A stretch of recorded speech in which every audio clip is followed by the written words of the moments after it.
ఓం సహనావతు సహనౌ భునక్తు సహ వీర్యం కరవావహై తేజస్వినావధీతమస్తు మా విద్విషావహై. ఓం శాంతి శాంతి శాంతి. ఆదిత్య చంద్రావనిజజ్ఞ జీవ శుక్రార్కపుత్రామపి రాహుకేతు ఏతే గ్రహాణాం సకలార్థ సిద్ధిం కుర్వంతు కాలే స్థిరభోగ నిత్యః. జ్యోతిస్వరూపులైన జ్యోతిర్వాణి సమావేశంలో ఉపస్థితులైన మిత్రులందరికీ నమస్కారం. శుభ సాయంకాలం. మనం ఈరోజు విశేషంగా భక్తులని ఇన్వైట్ చేయకుండా ప్రత్యేకంగా విశిష్ట ఉపన్యాసాలు ఇప్పించాలని అనిపించింది. ఎందుకంటే మనం చర్చించుకునే అంశం అతి ముఖ్యమైనది, నవమ భావం. పోయిన వారం మనకి ఇద్దరు మిత్రులు దీని గురించి మాట్లాడారు. అయితే ఒక జ్యోతిష్కుడికి ప్రధానంగా కొన్ని భావాల మీద మంచి పట్టు ఉండాలి. భావచక్రం మీద పట్టు ఉండాలి. భావచక్రంతో పాటు కొన్ని భావాల మీద ప్రత్యేకంగా పట్టు ఉండాలి. ఆ భావాలలో మనకు ఉండేవి 3, 1, 5, 9. ఇవి ఏ జాతకుడికైనా అత్యంత ప్రాముఖ్యం ఉన్నటువంటి భావాలు. ఎందుకు అంటే ఈ భావాలే జాతకుడు. 1, 5, 9 జాతకుడు. 2, 6, 10 జాతకుడికి ఉండే వనరులు, వాటిని ఉపయోగించుకోవడం. 3, 7, 11 జాతకుడికి వనరుల్ని ఉపయోగించుకునే అవసరాలు ఉండి వాటిని ఉపయోగించుకున్నాక పొందడం. 4, 8, 12 జాతకుడికి ఉండేటువంటి సౌకర్యాలు, వనరుల్ని ఉపయోగించుకోవడంలో కలిగినటువంటి ఫలితాలు, తర్వాత అన్నీ పొందడానికి చివరికి పోగొట్టుకున్నవి ఏమిటి అనేది భావచక్రపు సారాంశం. దయచేసి అందరూ గమనించవలసింది ఏమిటంటే భావచక్రంలో భావాలు విడివిడిగా ఉండవు. ఏ భావానికి ఆ భావానికి మనం అర్థవంతంగా అన్వయం చేసుకోవడం అనేది నిజానికి సరి అయిన పద్ధతి కాదు. అన్ని భావాలలో అన్ని భావాలు ఉంటాయి. కాకపోతే ఒక్కొక్క భావంలో ఆ భావానికి సంబంధించిన ప్రస్ఫుటంగా ఉండేటువంటిది కాబట్టి దానికి ఆ భావచక్రంలో ఆ భావానికి మన ఋషులు పేర్లు పెట్టారు. మనకి తెలుసు 1, 5, 9 ధర్మకోణం, 2, 6, 10 అర్ధకోణం, 3, 7, 11 కామకోణం, 4, 8, 12 మోక్షకోణం. ఇక్కడ మోక్షం అంటే మనం అందరూ చనిపోయాక పొందాలనుకునే ఆ మోక్షం కాదండి. మోక్షము అంటే వదిలడము, వదిలించుకోవడము. ఈ రెండు. గ్రహణం పట్టినప్పుడు గ్రహణ మోక్ష కాల అంటాం మనం. అలాగే ఏదైనా అయినప్పుడు అబ్బా ఇన్నాళ్ళకి మోక్షం వచ్చింది అంటాం. అంటే చివరికి పూర్తవడం. ఆ చివరికి పూర్తవడం అంటే ఎప్పుడు వస్తుంది ఆ మోక్షం అంటే అన్ని వదులుకున్నప్పుడు వస్తుంది. ఆ అన్ని వదులుకోవడమే వ్యయభావం. అదే మోక్ష కోణంలో చివరి భావం. మనం జ్యోతిషం మీద జ్యోతిష్కులమైనందుకు, జ్యోతిష పరిజ్ఞానం మనం పొందుతున్నందుకు దీన్ని ఎంతో సహేతుకంగా భావచక్రాన్ని విశ్లేషించడం నేర్చుకోవాలి. ఒక జాతకుడికి జాతకం గురించి చెప్పాలనుకున్నప్పుడు మనం మొట్టమొదటగా పట్టు ఉండవలసింది 1, 5, 9 మీద. 1, 5, 9 భావాధిపతులు, 1, 5, 9 సహజ భావకారకులు. వీళ్ళు ఆ జాతకుడి జీవితం మీద ఎంతో ప్రభావం చూపిస్తారు. అసలు జాతకుడి జీవితాన్ని నడిపేది వీళ్ళే అయితే మిగిలినవన్నీ సహాయకులవుతారు. మిగిలిన వారందరూ సహాయకులవుతారు. సో ఈ ఉద్దేశాన్ని దృష్టిలో పెట్టుకుని 1, 5, 9లో పంచమ భావం మీద మనం బాగానే డిస్కస్ చేసుకున్నాం. నవమ భావం మీద కూడా డిస్కస్ చేసుకుందామని ఈసారి అతి అనుభవజ్ఞులైనటువంటి మన సమూహంలో ఉన్న పెద్దల్ని ఇద్దరిని సంప్రదించడం జరిగింది. వారు ఒకటి ముక్కామల రవీంద్రనాథ్ గారు, రెండు సి సాంబశివరావు గారు. అందరికీ తెలిసిన వారు. వారి అనుభవం ముందు మనది చాలా తక్కువ. మనకున్నటువంటి పరిజ్ఞానం, మనకున్నటువంటి అనుభవాలు. సో వారిని ఇద్దరిని ఈరోజు సాదరంగా సవినయంగా ఆహ్వానిస్తున్నాను. వారు వచ్చారు, మనకి ఈరోజు విశిష్ట ఉపన్యాసాలు ఇస్తారు. అయితే జస్ట్ కొంత సమయం క్రితం మరొక మిత్రులు శ్రీ జయంతి నాగేశ్వరరావు గారని, వారు కూడా మంచి పట్టుతో మంచి అనుభవంతో ఈ జ్యోతిష్కుడిగా ఉన్నారు.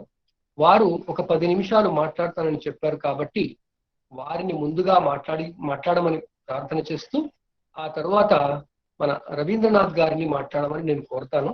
ఆ తర్వాత మన సాంబశివరావు గారు మనకి వారి జ్యోతిర్వాణి వినిపిస్తారు. అందరూ దయచేసి తమ మైక్రోఫోన్లు, తర్వాత ఈ వీడియోలు కూడా ఆపుకోవాలండి.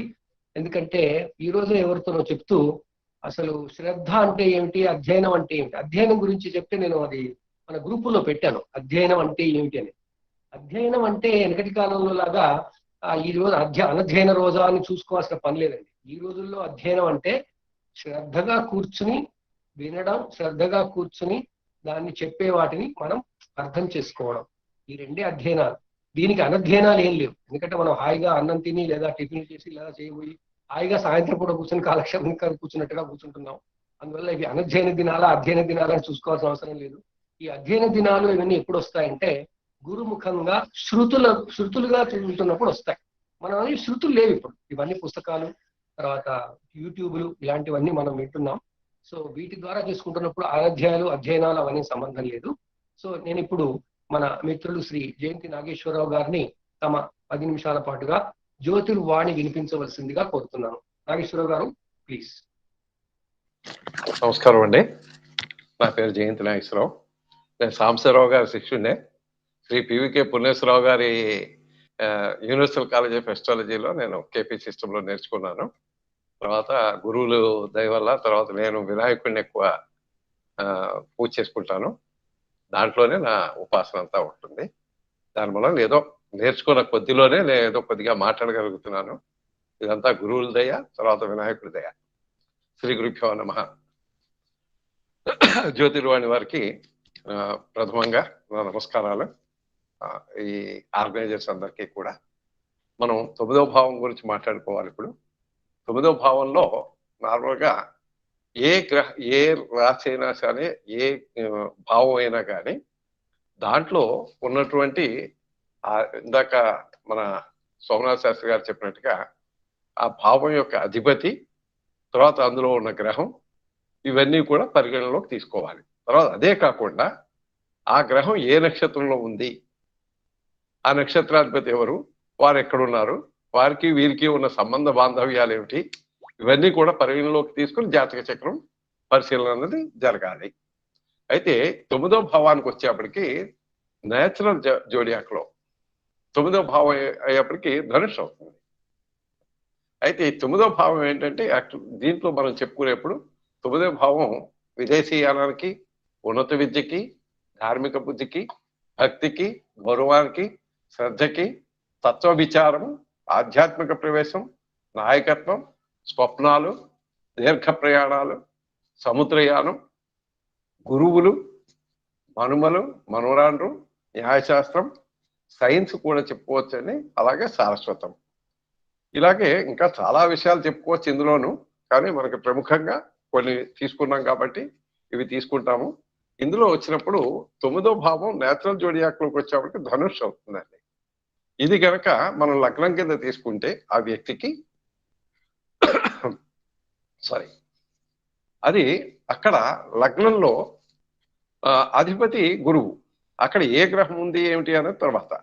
ఫస్ట్ ఏంటంటే ధనుష్ అన్నది వారి మానసిక తత్వం ఎలా ఉంటుంది అంటే, వారు మాట్లాడేదంతా కూడా ఒక బాణం వదిలిపెడితే ఎలా ఉంటుందో ఆ రకంగా ఉంటుంది. ఏ రాశినైనా తీసుకున్నప్పుడు ఆ రాశి సింబల్ ఏమిటి అన్నది చూసుకోవాలి. దాన్ని బట్టి వాళ్ళ మానసిక స్థితి, వాళ్ళ వ్యవహారం అంతా కూడా అందులో మనం ఒక రకంగా చూసుకోవచ్చు. ఈ రకంగా చూసినప్పుడు గురువు మంచి ఆధ్యాత్మికవేత్త కాబట్టి ఇప్పుడు మనం చెప్పుకున్న పాయింట్స్ లో చాలా మటుకు అందులో కలుస్తాయి. కాబట్టి గురువుకి సంబంధించిన ఇంపార్టెన్స్ ఎక్కువ ఉంటుంది. కానీ ఎప్పుడైనా సరే అక్కడ ఆ గ్రహస్థితి ఏంటి అనే దాన్ని బట్టి మళ్ళా ఈ రిజల్ట్స్ అన్ని కూడా మారుతూ ఉంటాయి. అదే కనుక ద్వితీయానికి వచ్చేప్పటికి ఇందులో మకరం అవుతుంది. మకరంలో కనుక కుజుడు ఉన్నాడు అనుకోండి, ఈ ఈ ఎవరైతే ఈ లగ్నాధిపతి నవమ భావం కనుక లగ్నంగా ఉండుంటే కనుక, అంటే ధనుష్ కనుక లగ్నంగా ఉండుంటే వాడికి ద్వితీయంలో ఉన్నప్పుడు కుజుడు ఉన్నప్పుడు వాడికి సంపాదన మోస్ట్లీ ప్రాపర్టీ ద్వారా వస్తుంది అని చెప్పొచ్చాడు. భూకారకత్వంగా కుజుడు భూకారకం కాబట్టి. కానీ అక్కడ శని ఆధిపత్యం దానికి. ఎప్పుడైనా సరే ఏ విషయంలో అయినా శని కనుక ఆధిపత్యం వచ్చినా లేదా అక్కడ ఉన్న ఆ స్థానాన్ని కొంచెం ఇవ్వాల్సిన రిజల్ట్ అన్ని కూడా డిలే తోటి ఇస్తాడు, లేదా లిటిగేషన్ లో ఉండొచ్చు. ఇప్పుడు చెప్పాలంటే ఈ ద్వితీయంలో కుజుడు అని చెప్పి అనుకున్నాం కాబట్టి భూకారకత్వంగా వీరికి డబ్బులు రావాలి కాబట్టి అక్కడ ద్వితీయం ఆ భూకారకత్వం రావాల్సిన డబ్బులు లేటుగా రావచ్చు, లేదా లిటిగేషన్ లో పడచ్చు. ఫర్ ఎగ్జాంపుల్ నా దాంట్లోనే చెప్తాను. నా జాతకంలోనే నాది మకర లగ్నం అవ్వటం, ద్వితీయంలో కుజుడు ఉన్నాడు, అది కుంభశని అయినప్పుడు ఏమైందంటే ఆ కొన్న స్థలం నా పెళ్లి రోజున నేను 1983లో కొన్నా. అది లిటిగేషన్ లో పడింది, సుప్రీంకోర్టులో కూడా మేము గెలిచాము. అయినా సరే ఈ రోజు వరకు కూడా అది సెటిల్మెంట్ కాలేదు, డబ్బులు మా చేతికి రాలా. 1983 ఇక్కడ, ఇప్పుడు 2021లో ఉన్నాం, ఇప్పటికీ కూడా సెటిల్ కాలేదు అది. అది అట్లాగా దాని లిటిగేషన్లో 99 లిటిగేషన్లో నడుస్తున్నాయండి. ఈ రకంగా చూసుకోవచ్చు దాన్ని. అలాగే తృతీయానికి వచ్చి వీళ్ళకన్నా చిన్నవాళ్ళు, తర్వాత అక్కడ శని ఆధిపత్యం కాబట్టి వాళ్ళు బద్ధకస్తులు అయ్యి ఉండొచ్చు, కుంభరాశి కాబట్టి, లేదా లిటిగేషన్ మాస్టర్ కూడా కావచ్చు వాడు. వీడికి ఇబ్బందులు కూడా క్రియేట్ చేయొచ్చు. కానీ అక్కడ ఉన్న గ్రహాలను బట్టి, ఆ గ్రహస్థితిని బట్టి కొన్ని మార్పులు అనేది ఉంటుంది. చతుర్థం అనేప్పటికీ మళ్ళా గురువే ఆధిపత్యం, మీనమైంది, మీనరాశి కాబట్టి వారి తల్లిగారి స్థానం కింద తీసుకుంటాం కాబట్టి తల్లిగారు కొంచెం చంచల స్వభావం కలిగి ఉండొచ్చు. కానీ ఆమె ఇచ్చే సలహాలు సూచనలు మాత్రం ఒక గురువు ఏ రకంగా సలహాలు సూచనలు ఇస్తారో వారికి, ఈ జాతకుడికి వారు ఆ రకమైన సలహాలు ఇవ్వచ్చు. తర్వాత పంచమానికి వచ్చేప్పటికి కుజుడు ఆధిపత్యము, ద్వాదశానికి కూడా ఆధిపత్యం. అక్కడ సంతానం విషయంలో కొన్ని ఇబ్బందులు ఉండొచ్చు అని చెప్పుకోవచ్చు. ఏంటంటే ద్వాదశానికి కూడా కనెక్టివిటీ ఉంది కాబట్టి అది కొంతవరకు చెప్పుకోవచ్చు. తర్వాత 6th శుక్రుడు, వీరు ఐటీ ఇండస్ట్రీలో ఉంటారు అని కొంతవరకు చెప్పుకోవచ్చు. ఏంటంటే శుక్రుడు ఎలక్ట్రానిక్స్ సంబంధించిన వాడు కాబట్టి. తర్వాత ఆరోగ్య విషయాలు కూడా అక్కడే ఉన్నాయి కాబట్టి, రోగ శత్రుత్వాలు కూడా 60 కాబట్టి ధనుష్ కనుక లగ్నంగా తీసుకుంటే, అక్కడ 9వ భావాన్ని లగ్నంగా తీసుకుంటే అక్కడ వారికి ఏంటంటే ఐటీ ఇండస్ట్రీలో ఉద్యోగంలో ఉండొచ్చు, కానీ స్త్రీ సంబంధమైన ఇబ్బందులు ఉండొచ్చు, లేదా వాళ్ళతో శత్రుత్వం ఏర్పడచ్చు, లేదా వారు కిడ్నీ ఇలాంటి హై బీపీ ఇలాంటి ఆరోగ్యపరమైన ఇబ్బందులు కూడా పడుతూ ఉండవచ్చు అని కూడా చెప్పవచ్చు. తర్వాత ద్వాదశానికి కూడా ఆధిపత్యం ఉంది కాబట్టి,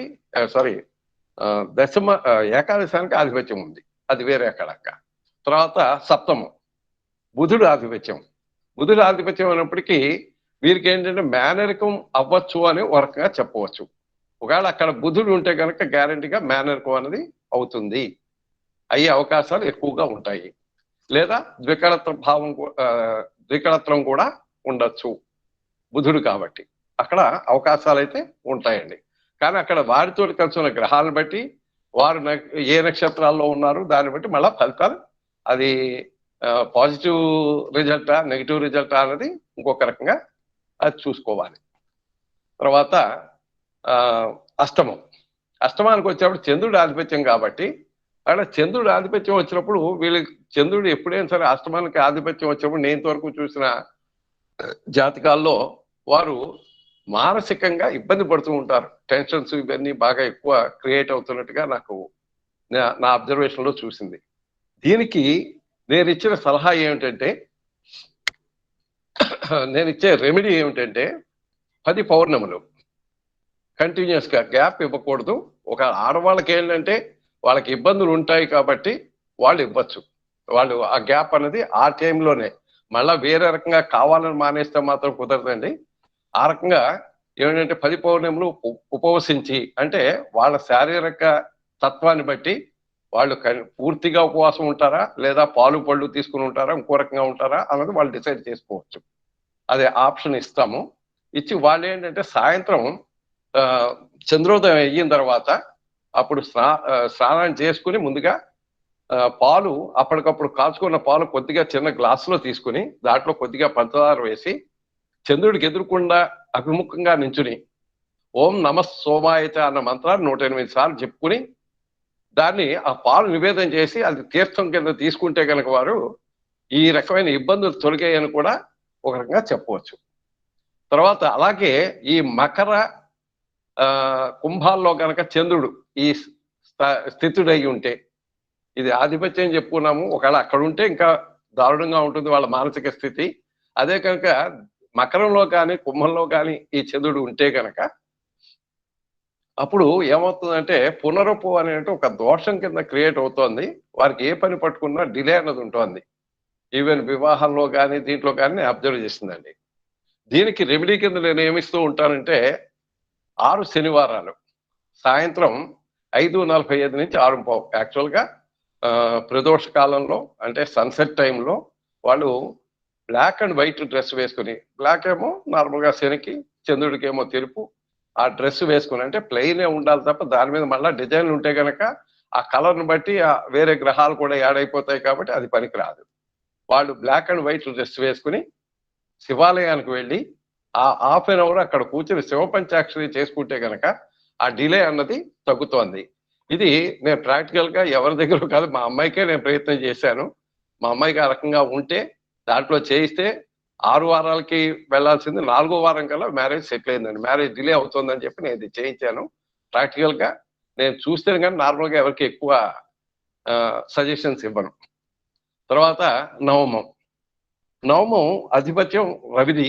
ఇక్కడ రవిది అయినప్పుడు తండ్రి మంచి ఆస్తిపరుడై ఉండొచ్చు, కానీ అక్కడ ఉన్న మామూలుగా మనం చెప్పుకున్నట్టుగా ఇప్పటి వరకు ఆ గ్రహాల స్థితిని బట్టి దాన్ని బట్టి రవి ఎక్కడ ఉన్నాడు, ఎవరి నక్షత్రంలో ఉన్నాడు, ఈ కండిషన్స్ అన్ని మామూలుగానే ఉంటాయి. మంచి అయ్యి ఉండొచ్చు. తర్వాత అఫీషియల్ కూడా గవర్నమెంట్ దాంట్లో మంచి అఫీషియల్ కూడా కావచ్చండి. ఇలాంటివన్నీ కూడా అక్కడ 9వ భావం దానికి దీన్ని లగ్నంగా తీసుకుంటే ఆ 9వ భావాన్ని చెప్పవచ్చు. దశమం బుధుడు. వీరేంటంటే చార్టెడ్ అకౌంటెంట్ ఇలాంటి వాటిలో ప్రొఫెషనల్ ఉండొచ్చు అని చెప్పి చెప్పవచ్చు అండి. కమర్షియల్ గా ఎక్కువ బిజినెస్ లో ఉండొచ్చు, లేదా మంచి ప్రాఫిట్స్ పొందుతూ ఉంటారు. తర్వాత 11వ భావం.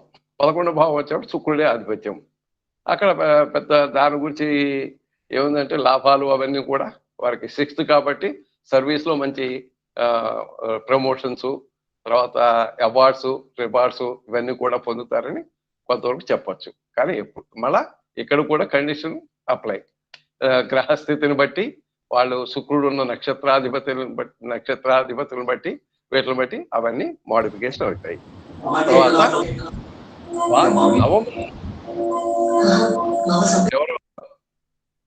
నవమంలో కనుక రాహు ఉంటే, అంటే కానీ అక్కడ ఈ తండ్రికి అక్కడ శని గాని నవమంలో రవి ఆధిపత్యం కాబట్టి అక్కడ రవి రాహు గాని శని గాని ఉంటే కనుక ఆ తండ్రికి హృద్రోగం వచ్చే అవకాశాలు ఉంటాయి అని చెప్పవచ్చండి. దానికి తోడు కుజుడు కూడా జాయిన్ అయ్యాడంటే దానికి సర్జరీ కూడా ఉంటుంది అని కూడా కొంతవరకు దానివల్ల రెమెడీ ఉంటుంది అని చెప్పి చెప్పుకోవచ్చండి. తర్వాత ఇక్కడ ద్వాదశంలో కనుక రాహు ఉంటే వీరు జైలుకి వెళ్ళే అవకాశాలు ఉంటాయి, లేదా విదేశాల్లో కూడా ఇది ఇబ్బంది ఉండొచ్చు వీరికి, ఈ రకమైంది.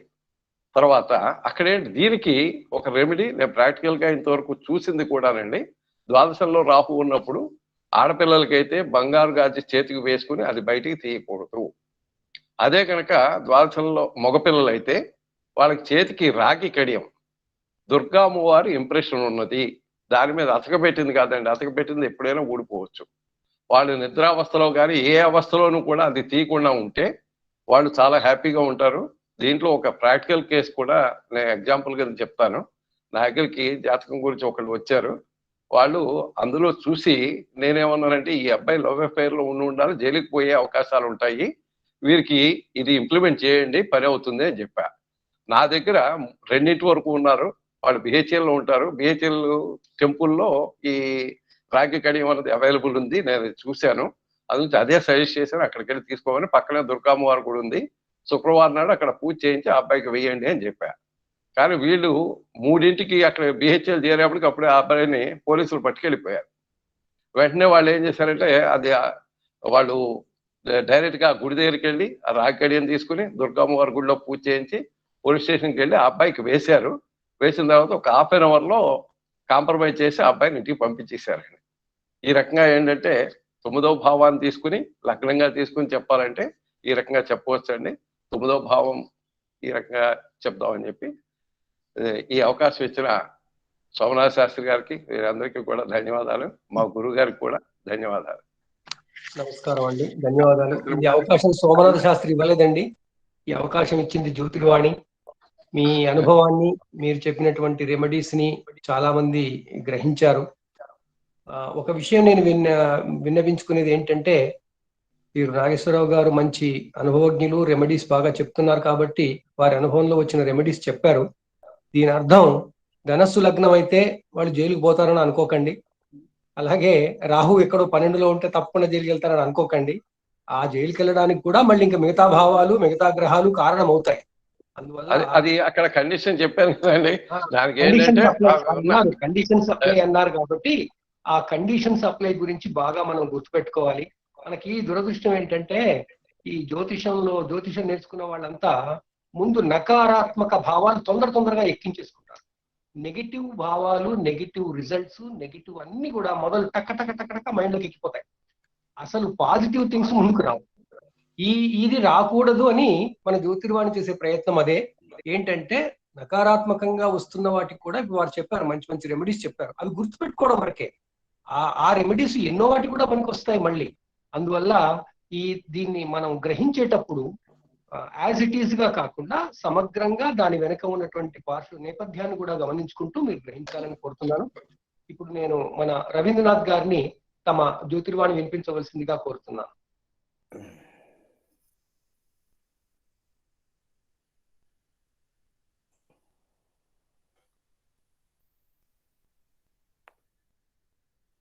శ్రీ విఘ్నేశ్వరాయ నమః. శ్రీ గురుభ్యో నమః.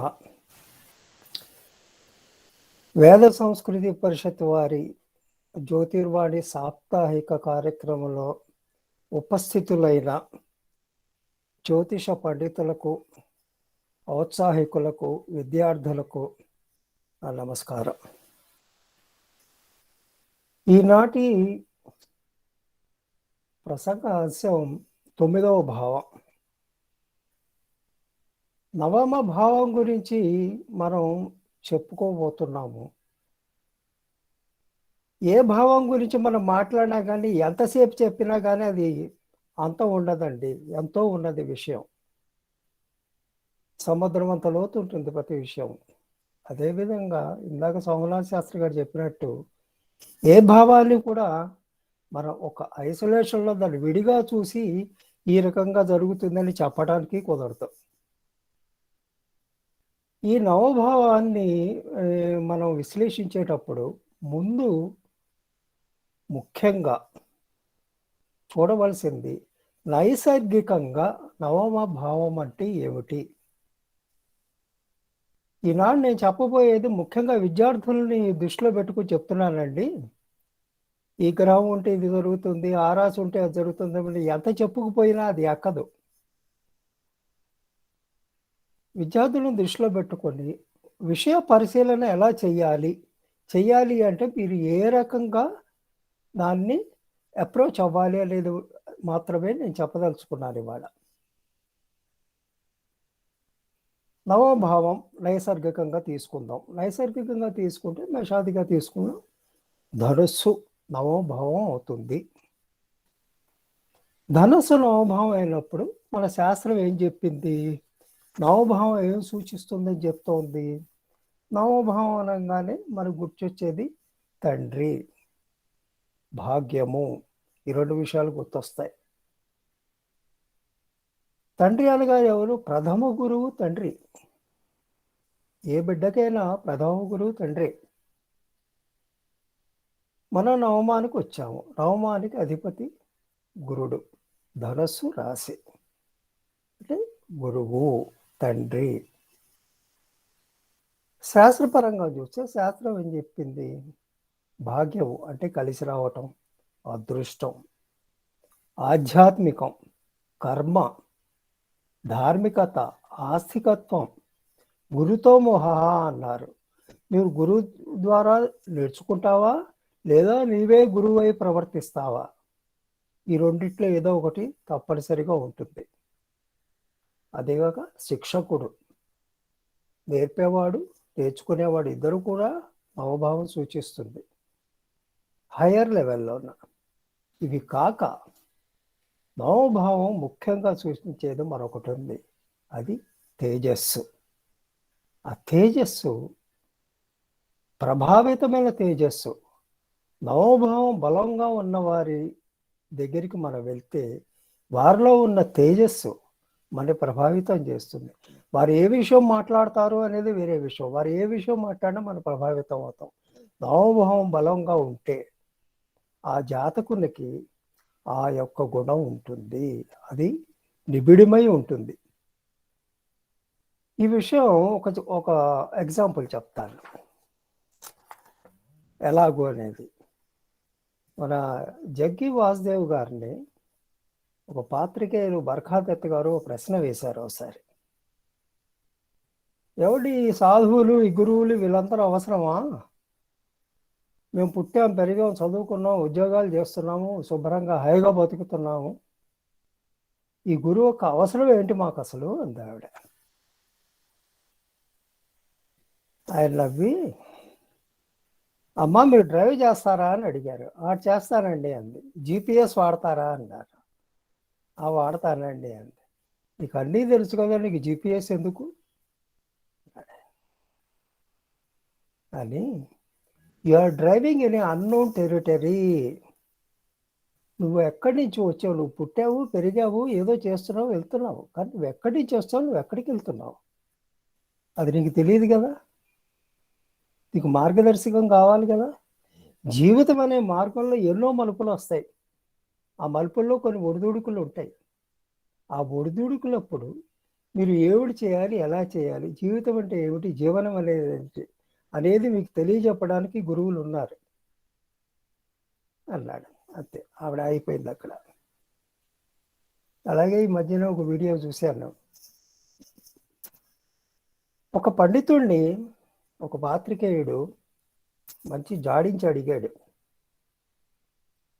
మీరున్నది ఇక్కడ హిందుత్వము అని చెప్పి ప్రజలు బ్రెయిన్ వాష్ చేయటం ఎక్కువైపోయింది, మీరు ఎందుకు ఉన్నారు, మమ్మల్ని బ్రెయిన్ వాష్ చేయటమేనా మీ పని అన్నాడు ఆయన.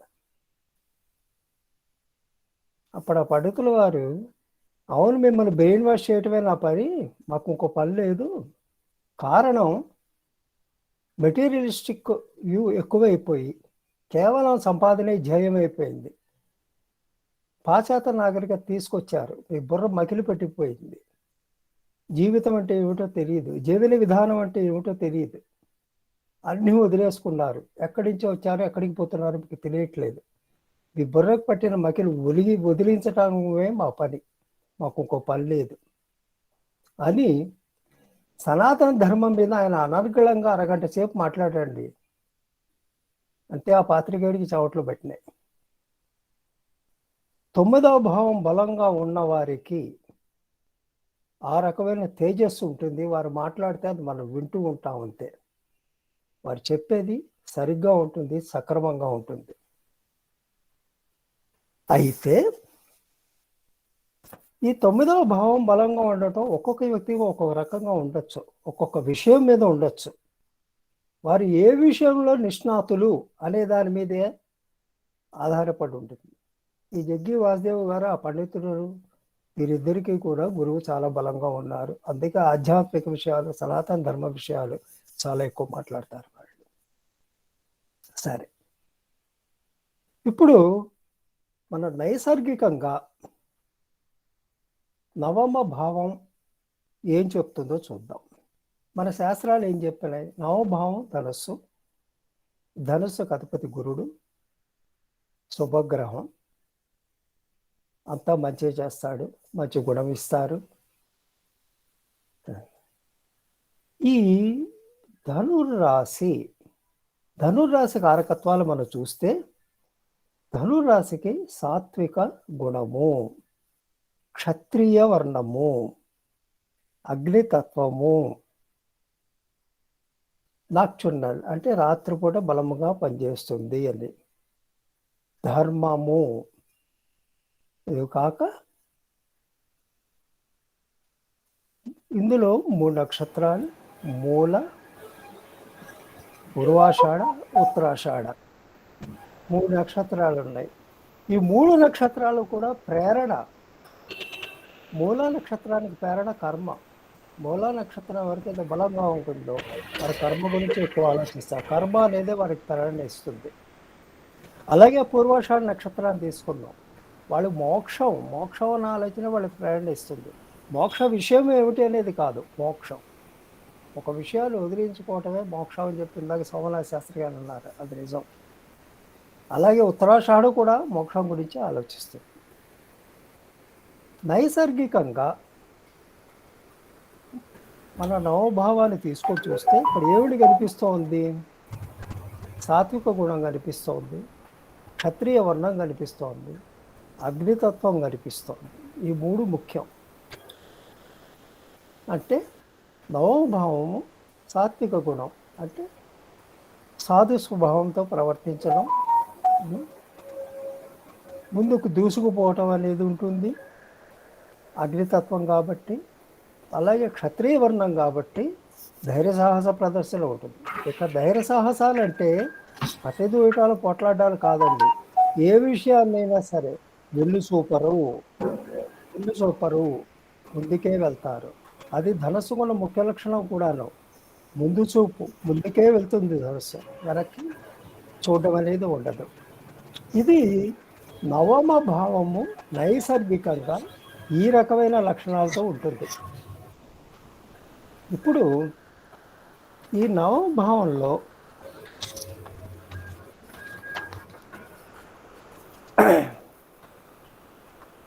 నైతిక ఆధ్యాత్మిక చింతనాలు, ఎథిక్స్, నీతి నియమాలు, భాగ్యము, అదృష్టము, ఉన్నత విద్య, ధార్మికత, ఆస్తికత్వం, గురితో మోహ, ఇవన్నీ నైసర్గికంగా ఉన్నాయి. అయితే ఇవి రాశి కారకత్వాల మీద కూడా ఆధారపడి ఉంటాయి. ఒక రాశి కారకత్వం మారినప్పుడు నవమ భావము ఏమిటి సూచిస్తుంది అనేది మనకు తెలియాలి. అంటే ఏమిటి? రాశి యొక్క అధిపతి ఎవరు అనే దాని మీద ఆధారపడి, రాశి కారకత్వం మీద ఆధారపడి నవభావం సూచించే విషయాలు ఉంటాయి. ఇది ఎలాగంటే ఇప్పుడు మేషరాశి నవభావం అయింది అనుకుందాం. మేషరాశికి అధిపతి కుజుడు. ఈ మేషరాశి నవమైన వాళ్ళకి ఏంటంటే తన మీద చాలా నమ్మకంగా ఉంటారు.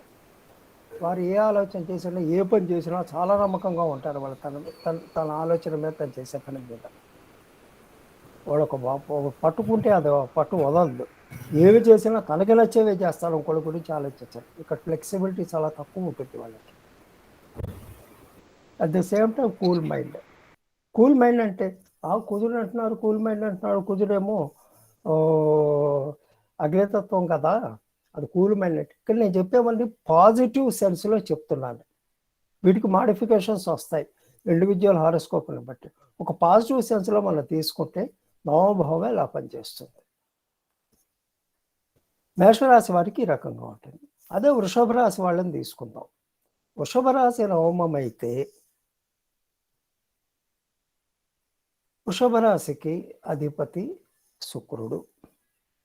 వీరు ఇహలోక సుఖాల మీద ఆలోచనలు ఎక్కువ ఉంటాయి, ఇహలోక సుఖాల మీద ప్రేరణ ఎక్కువ ఉంటుంది, ఇహలోక సుఖాలను పొందటము ఎక్కువగా ఉంటుంది. వీళ్ళకి చాలా మండితనం, పట్టుబట్టారంటే వదలరు. భూతత్వ రాసేది, పట్టుబట్టారంటే వదలరు. అలాగే తను అనుకున్నది సాధించే వరకు కూడా చాలా అస్థిమితంగా ఉంటారు.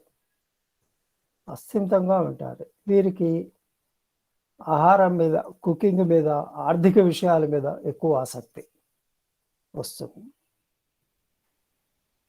ఇప్పుడు మూడవది మిథున రాశికి వద్దాం. మిథున రాశి వారికి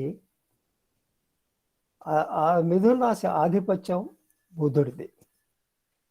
మిథున రాశి వారికి నవమం బలంగా ఉంటే వాళ్ళ ఆలోచన, వాళ్ళు కమ్యూనికేట్ చేసే విధానం, ఇతరులకు వాళ్ళు తన ఆలోచన ప్రకటించే విధానం చాలా సుస్పష్టంగా ఉంటుంది.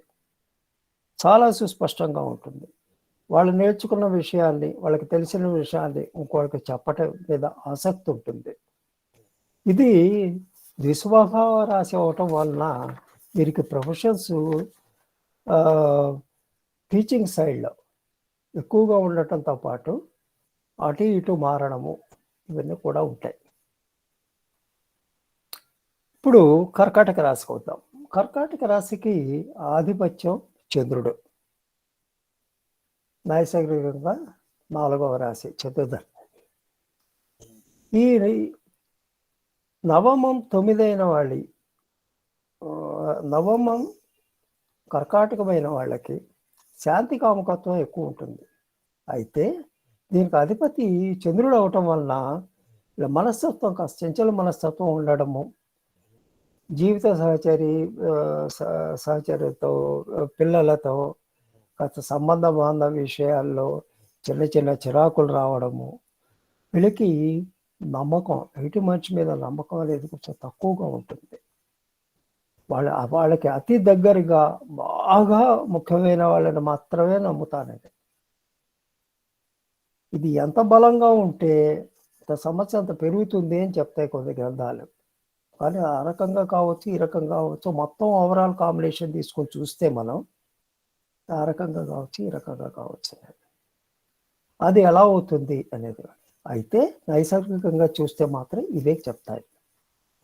ఇప్పుడు సింహరాశికి వద్దాం. సింహరాశికి అధిపతి సూర్యుడు. ఈ సూర్యుడు బలంగా ఉండి, నవమం బలంగా ఉంటే వీళ్ళు కుటుంబ విలువలకి చాలా ప్రాధాన్యత ఇస్తారు, కుటుంబ విలువలు పాటిస్తారు. ఆ కుటుంబ విలువల మీద వీరికి సంఘాల్లో చాలా మంచి గుర్తింపు వస్తుంది. అలాగే వీళ్ళలో చాలా పాజిటివ్ అప్రోచ్ ఉంటుంది. పాత విషయాలు, అక్కర్లేని విషయాలు వదిలేస్తారు, వాటి గురించి ఆలోచించారు. ముందుకెళ్ళడమే లుక్ ఫార్వర్డ్ అనేది. వీళ్ళకి పంచమ భావం నైసర్గికంగా కావటం వల్ల క్రియేటివిటీ, నేర్చుకోవటంలోనూ నేర్పటంలోనూ కూడాను మంచి నేర్పడతనం ఉంటుంది వీళ్ళకి. ఆడవారిని గౌరవించటం, ఇతరులకు సహాయపడడం, చాలా ఎమోషనల్లీ అటాచ్డ్. అగ్నితత్వ రాశి, కానీ నవమం అయితే మాత్రం వీళ్ళు ఎమోషనల్గా అటాచ్ అవుతారు, వారు ఎవరెవరితో డీల్ చేసినా కానీ. ఇప్పుడు కన్యకి కూడా అధిపతి బుధుడు. అయితే కన్య నైసర్గికంగా షష్టమం అవుతుంది. వీళ్ళకి ఏంటి, చారిటీ విషయాలు, చారిటీ వైపు కోసం పనిచేయటం, వాళ్ళ కోసం విరాళాలు పోగు చేయటం, తర్వాత పొదుపు చేయటం అనేది తులారాశి వారికి చాలా ముఖ్యమైన విషయం. దీనివల్ల ఏమిటి జరుగుతుందంటే ఒక్కోసారి ఆలోచనలో పడతారు, ఎక్కడ ఖర్చు పెట్టాలి, ఎక్కడ పెట్టకూడదు అనే ఆలోచనలో. దానివల్ల చిన్న చిన్న ఇబ్బందులు ఎదురొస్తాయి. వీళ్ళకి ఆసక్తి, రచనలు, గ్రంథ రచనలు, తర్వాత రీసెర్చ్ అండ్ డెవలప్మెంట్ మీద ఆసక్తి ఉంటుందండి వీళ్ళకి ఈ గ్రంథ రచనల మీద పాపులారిటీ వచ్చే అవకాశం చాలా ఎక్కువ. మన ప్రముఖ రచయిత ఖుష్వంత్ సింగ్ గారికి నవమము కన్య, ఆ కన్యలో బుధుడు ఉచ్చలో ఉన్నాడు. ఆయనకి చాలా పాపులర్ రైటర్. ఇప్పుడు తులారాశికి వద్దాం. తులారాశి వారు చెప్పడం 2 మాటలు. తులారాశి బ్యాలెన్సింగ్లో వీళ్ళకి ఊగిసలాట, శుక్రుడి ఆధిపత్యము, కానీ వీటికి ఊగిసలాట ఎక్కువ ఉంటుంది. కుంభలగ్నం వారికి నవమం అవుతుంది. ఇది కుంభలగ్నం వారు అందరితో బ్యాలెన్స్గా ఉండాలి, మాట్లాడాలి, చేయాలి అనే తత్వం ఉంటుంది. అది ఇది 2 కలిసరికి ఊగిసలాట ఎక్కువ ఉంటుంది, తన మీద తనకి నమ్మకం తక్కువ ఉంటుంది. ఈ రకంగా వెళ్తాడు వీడికి. ఈ నవమం బలంగా ఉంటే వీరికి ఈ రకమైన భావనలు కూడా, ఈ ప్రకంపనలు కూడా ఎక్కువ ఉంటాయి. ఇప్పుడు వృశ్చికానికి వద్దాం. వృశ్చికము జలతత్వ రాశి. వృశ్చికం కుజుడు అధిపతి. వృశ్చికం ఎవరికైనా కానీ అక్కడైనా కానీ బలంగా ఉంటే వాళ్ళ ప్రవర్తన కొంచెం విచిత్రంగా ఉంటుంది.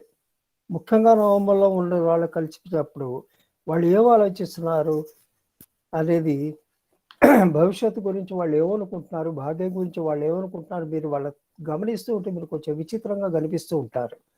కానీ వారు ఏ విషయాన్నైనా కానీ, ఏ విషయం చాలా లోతుగా పరిశీలన చేస్తారు. చాలా లోతుగా పరిశీలన చేస్తారు, చేయాలని కోరుకుంటారు కూడా. అంత తొందరగా తృప్తి చెందరు విషయ పరిజ్ఞాన విషయాల్లో. తర్వాత ధనస్సు. ధనస్సు గురించి ఇందాకే చెప్పుకున్నాం మనం. నైసర్గికంగా వీళ్ళ ఆలోచనలు చాలా విషయాల దృక్పథంతో ఉంటారు. వీళ్ళు కొత్త కొత్త విషయాలు నేర్చుకోవటము, నైతిక విలువలను పాటించడము. వీళ్ళని నవమ భావము నైసర్గికంగాను ఒక జాతకునికి కూడాను నవమ భావము ధనుస్సు అయి ఉండి, నవమ భావం బలంగా ఉండి, గురుడు బలంగా ఉంటే అదృష్ట భాగ్యాలు వీళ్ళని వెన్నంటుంటాయి. వీళ్ళని ఎప్పటికీ వదలదు. ఇక్కడ విశేషం ఏమిటంటే, నవభావం మూల త్రికోణం, నైసర్గికంగా కూడా మూల త్రికోణం. ఈ నవభావం మూల త్రికోణంలో గురుడు మొదటి 10 డిగ్రీల్లో ఉన్నప్పుడు మరింత బలంగా ఉంటాడు, మరింత బలంగా ఉంటారు. ఈ నవభావము ధనుస్సు అయి ఉన్న జాతకునికి గురుడు మొదట 10 డిగ్రీల్లో ఉంటే వారి జీవితంలో చాలా తొందరగా వాళ్ళకి మెచ్యూరిటీ వస్తుంది. అదృష్టం, కలిసి రావటము, గుర్తింపు అన్నీ కూడా చాలా చాలా త్వరగా వస్తాయి. వారికి 40 సంవత్సరాల లోపే చాలా ఉన్నత స్థాయికి ఎదుగుతారు. అంత బలంగా ఉంటుందండి. ధనస్సు కానీ నవమాయి ఉంటే, ధనస్సులో గురుడు ఉండి, శుక్రస్థానము చంద్రస్థానాలు కూడా సక్రమంగా ఉంటే వీరికి అదృష్టం అతి త్వరలోనే అదృష్టం పడుతుంది. ఉన్నత శిఖరాలకు ఎదుగుతారు వీరు. మకరానికి వద్దాం. మకరం దీనికి శని అధిపతి, నైసర్గిక దశమ భావం అండి. ఈ నైసర్గిక దశమ భావం ఎవరికైనా నవభావం అయితే, అంటే వృషభ రాశి వాళ్ళకి, వీళ్ళు అంత తొందరగా మార్పుని కోరుకోరు, మార్పుని అంగీకరించరు. అసలు లక్ష్యాన్ని గురించి వీళ్ళు పట్టించుకోరు. ఆ లక్ష్యమే వీళ్ళు వెనకాల తిరుగుతూ ఉంటుంది. వీళ్ళు పట్టించుకోరు, కానీ ఆ లక్ష్యం మాత్రం వీళ్ళని వెన్నంటే ఉంటుంది. ఈ శని దీనికి అధిపతి అవ్వటం వల్ల వీళ్ళు చేస్తున్న ఆలోచనని, కళల్ని నిజం బట్టి చేసుకోవటానికి వీళ్ళు కొంచెం కష్టపడాల్సి వస్తుంది. వీళ్ళు వెరీ ఆర్థడాక్స్. ఎంత ఆర్థడాక్స్ అంటే, ఎంత రిజిడ్గా ఉంటారంటే, వీళ్ళు ఏమన్నా చేయాలి అంటే, ఏమన్నా చేసుకోవాలంటే చాలా కష్టపడాల్సి వస్తుంది వీళ్ళకి. ఎంత కష్టాన్నైనా వీళ్ళు పడతారు. They always give there best regardless of the target. అది ఇది రెండు ఉండటం వలన వీళ్ళు కొంచెం కష్టసాధ్యంగా ఉంటుంది ఏదైనా చేయాలి అంటే. ఇప్పుడు కుంభానికి వద్దాం. ఈ కుంభం వారికి కూడా లక్ష్య సాధన గురించి ఏమీ వెనకాడరు, లక్ష్య సాధనకు బాగా పాటుపడతారు. కానీ కుంభానికి ఉన్న ఒక ఏంటంటే, లేటెస్ట్ స్టేజెస్లో ఏమైనా బాధ్యతలు అంటే రిటైర్మెంట్, అట్లా పెద్ద వయసుకు వచ్చిన తర్వాత అంత బాధ్యతలు తీసుకోవటానికి వీళ్ళంత ఎక్కువ ఇష్టపడరు. ఎందుకంటే బేసికల్లీ నైసర్గికంగా చూసుకుంటే కుంభరాశిలో ఉన్న తత్వంలో కాస్త లైట్గా ఉండాలి, లైట్గా పోవాలి అనేది చూస్తారు. అలాగే వీళ్ళు కొత్త విషయాలు నేర్చుకోవటం మీద కొంచెం ఆసక్తి తక్కువ ఉంటుంది వీళ్ళకి సృజనాత్మకత మాత్రం బాగా ఉంటుంది. దానివలన కొత్త విషయాలు వాళ్ళు కనిపెడతారు. నేర్చుకోవడం కాదు, కనిపెట్టడం ఎక్కువ ఉంటుంది వీళ్ళకి. అలాగే ఆధ్యాత్మిక చర్చల మీద కూడా ఆసక్తి బాగా ఉంటుంది. ఇప్పుడు మీనానికి వద్దాం. గురుడు అధిపతి నైసర్గిక ద్వాదశ భావం అవుతాడు. నైసర్గిక దాస్య స్వభావం ఉండటం వలన వీళ్ళకి ఏంటంటే పగటి కళ్ళ కంటే ఎక్కువ ఉంటుంది. ఆ పగటి కళ్ళని నిజం చేసుకోవాలని ప్రయత్నిస్తుంటారు. దానివల్ల ఒత్తిడి పెరుగుతూ ఉంటుంది. ఆధ్యాత్మిక చింతన కూడా బాగా ఉంటుంది.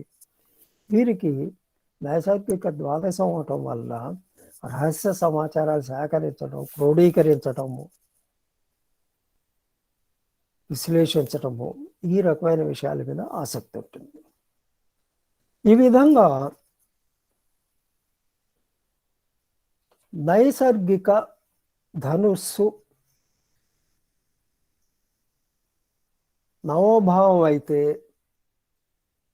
ఏ ఏ విషయాలు ఒక వ్యక్తికి అనుభవంలోకి రావాలో ఆ అనుభవాలు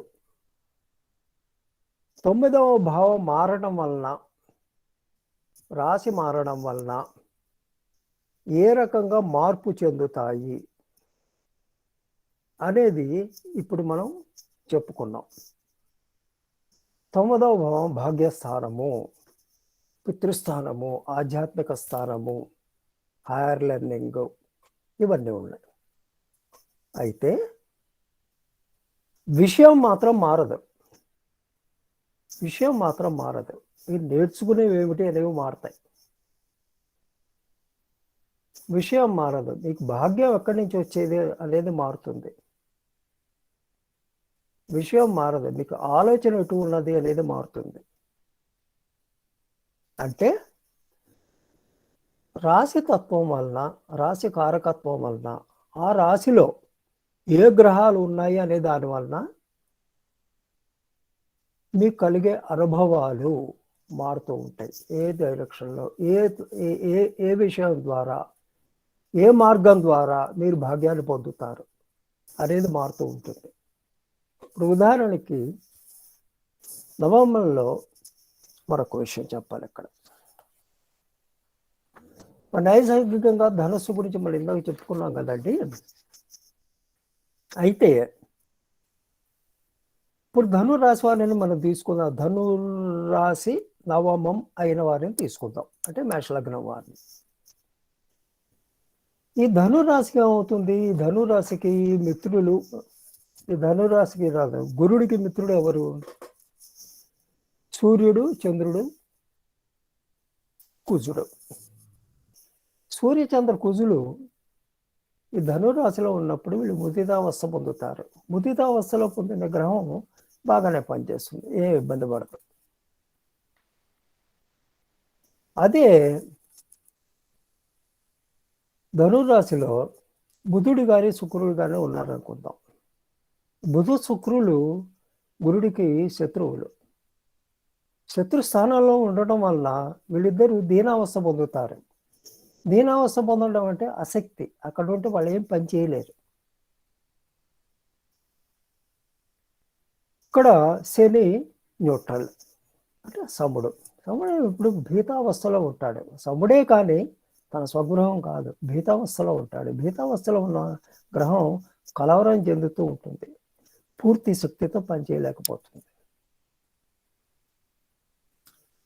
ఇప్పుడు ఒక రాశి నవమ భావం అయి ఉండి అందులో కొన్ని గ్రహాలు ఉన్నాయి అనుకుందాం. ఆ గ్రహం ఒక మిత్రక్షేత్రంలో ఉన్నది అనుకుంటే ఏ రకంగా ప్రవర్తిస్తుంది? పాజిటివిటీ గురించినే మాట్లాడుతున్నానండి. మిత్రక్షేత్రం అయి ఉంటే లేదా స్వక్షేత్రం అయి ఉంటే అది ఏ రకంగా పనిచేస్తుంది?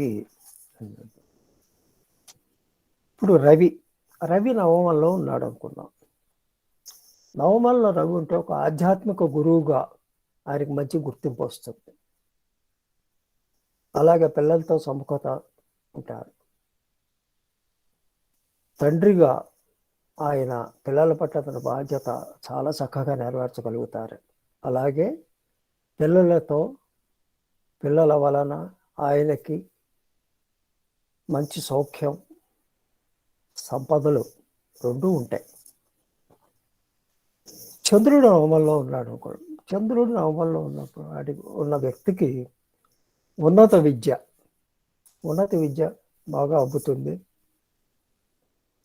వీడు ఉద్యోగార్థిగా విదేశయానాలు చేసే అవకాశాలు బాగా ఉంటాయి, బిజినెస్ ట్రిప్స్ బాగా చేస్తారు. ఈ వ్యక్తి ప్రాక్టికల్, ఏ విషయంలో అయినా ప్రాక్టికల్గా ఆలోచిస్తారు, ప్రాక్టికల్గా చేస్తారు.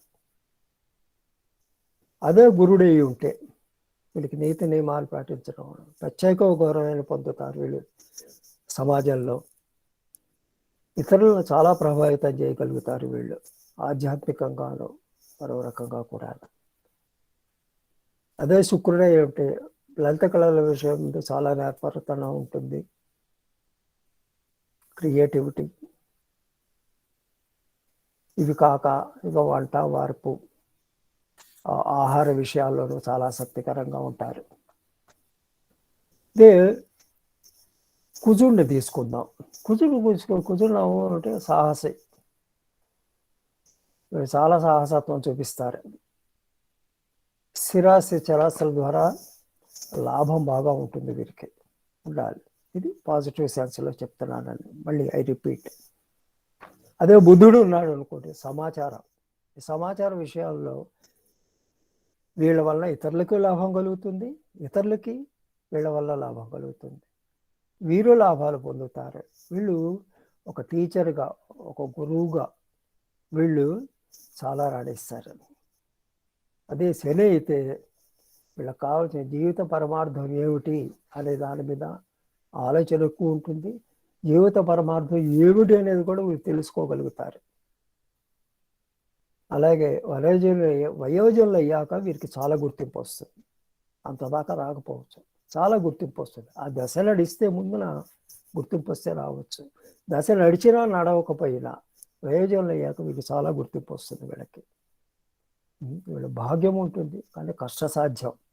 వీళ్ళు కష్టపడతారు, కష్టపడితే వీళ్ళకి భాగ్యము వస్తుంది, వచ్చిన భాగ్యం నిలుస్తుంది కూడా. ఇప్పుడు ఛాయాగ్రహాలు రాహుకేతువులు ఉన్నాయి. ఛాయాగ్రహాలు రాహుకేతువులు మనం మామూలుగా చూస్తే రాహువు ఎంతసేపు భవిష్యత్తు గురించి ఆలోచన, భవిష్యత్తు విషయంలోనే అడ్డంకులు, చిరాకులు ఇవన్నీ పెడుతూ ఉంటాడు.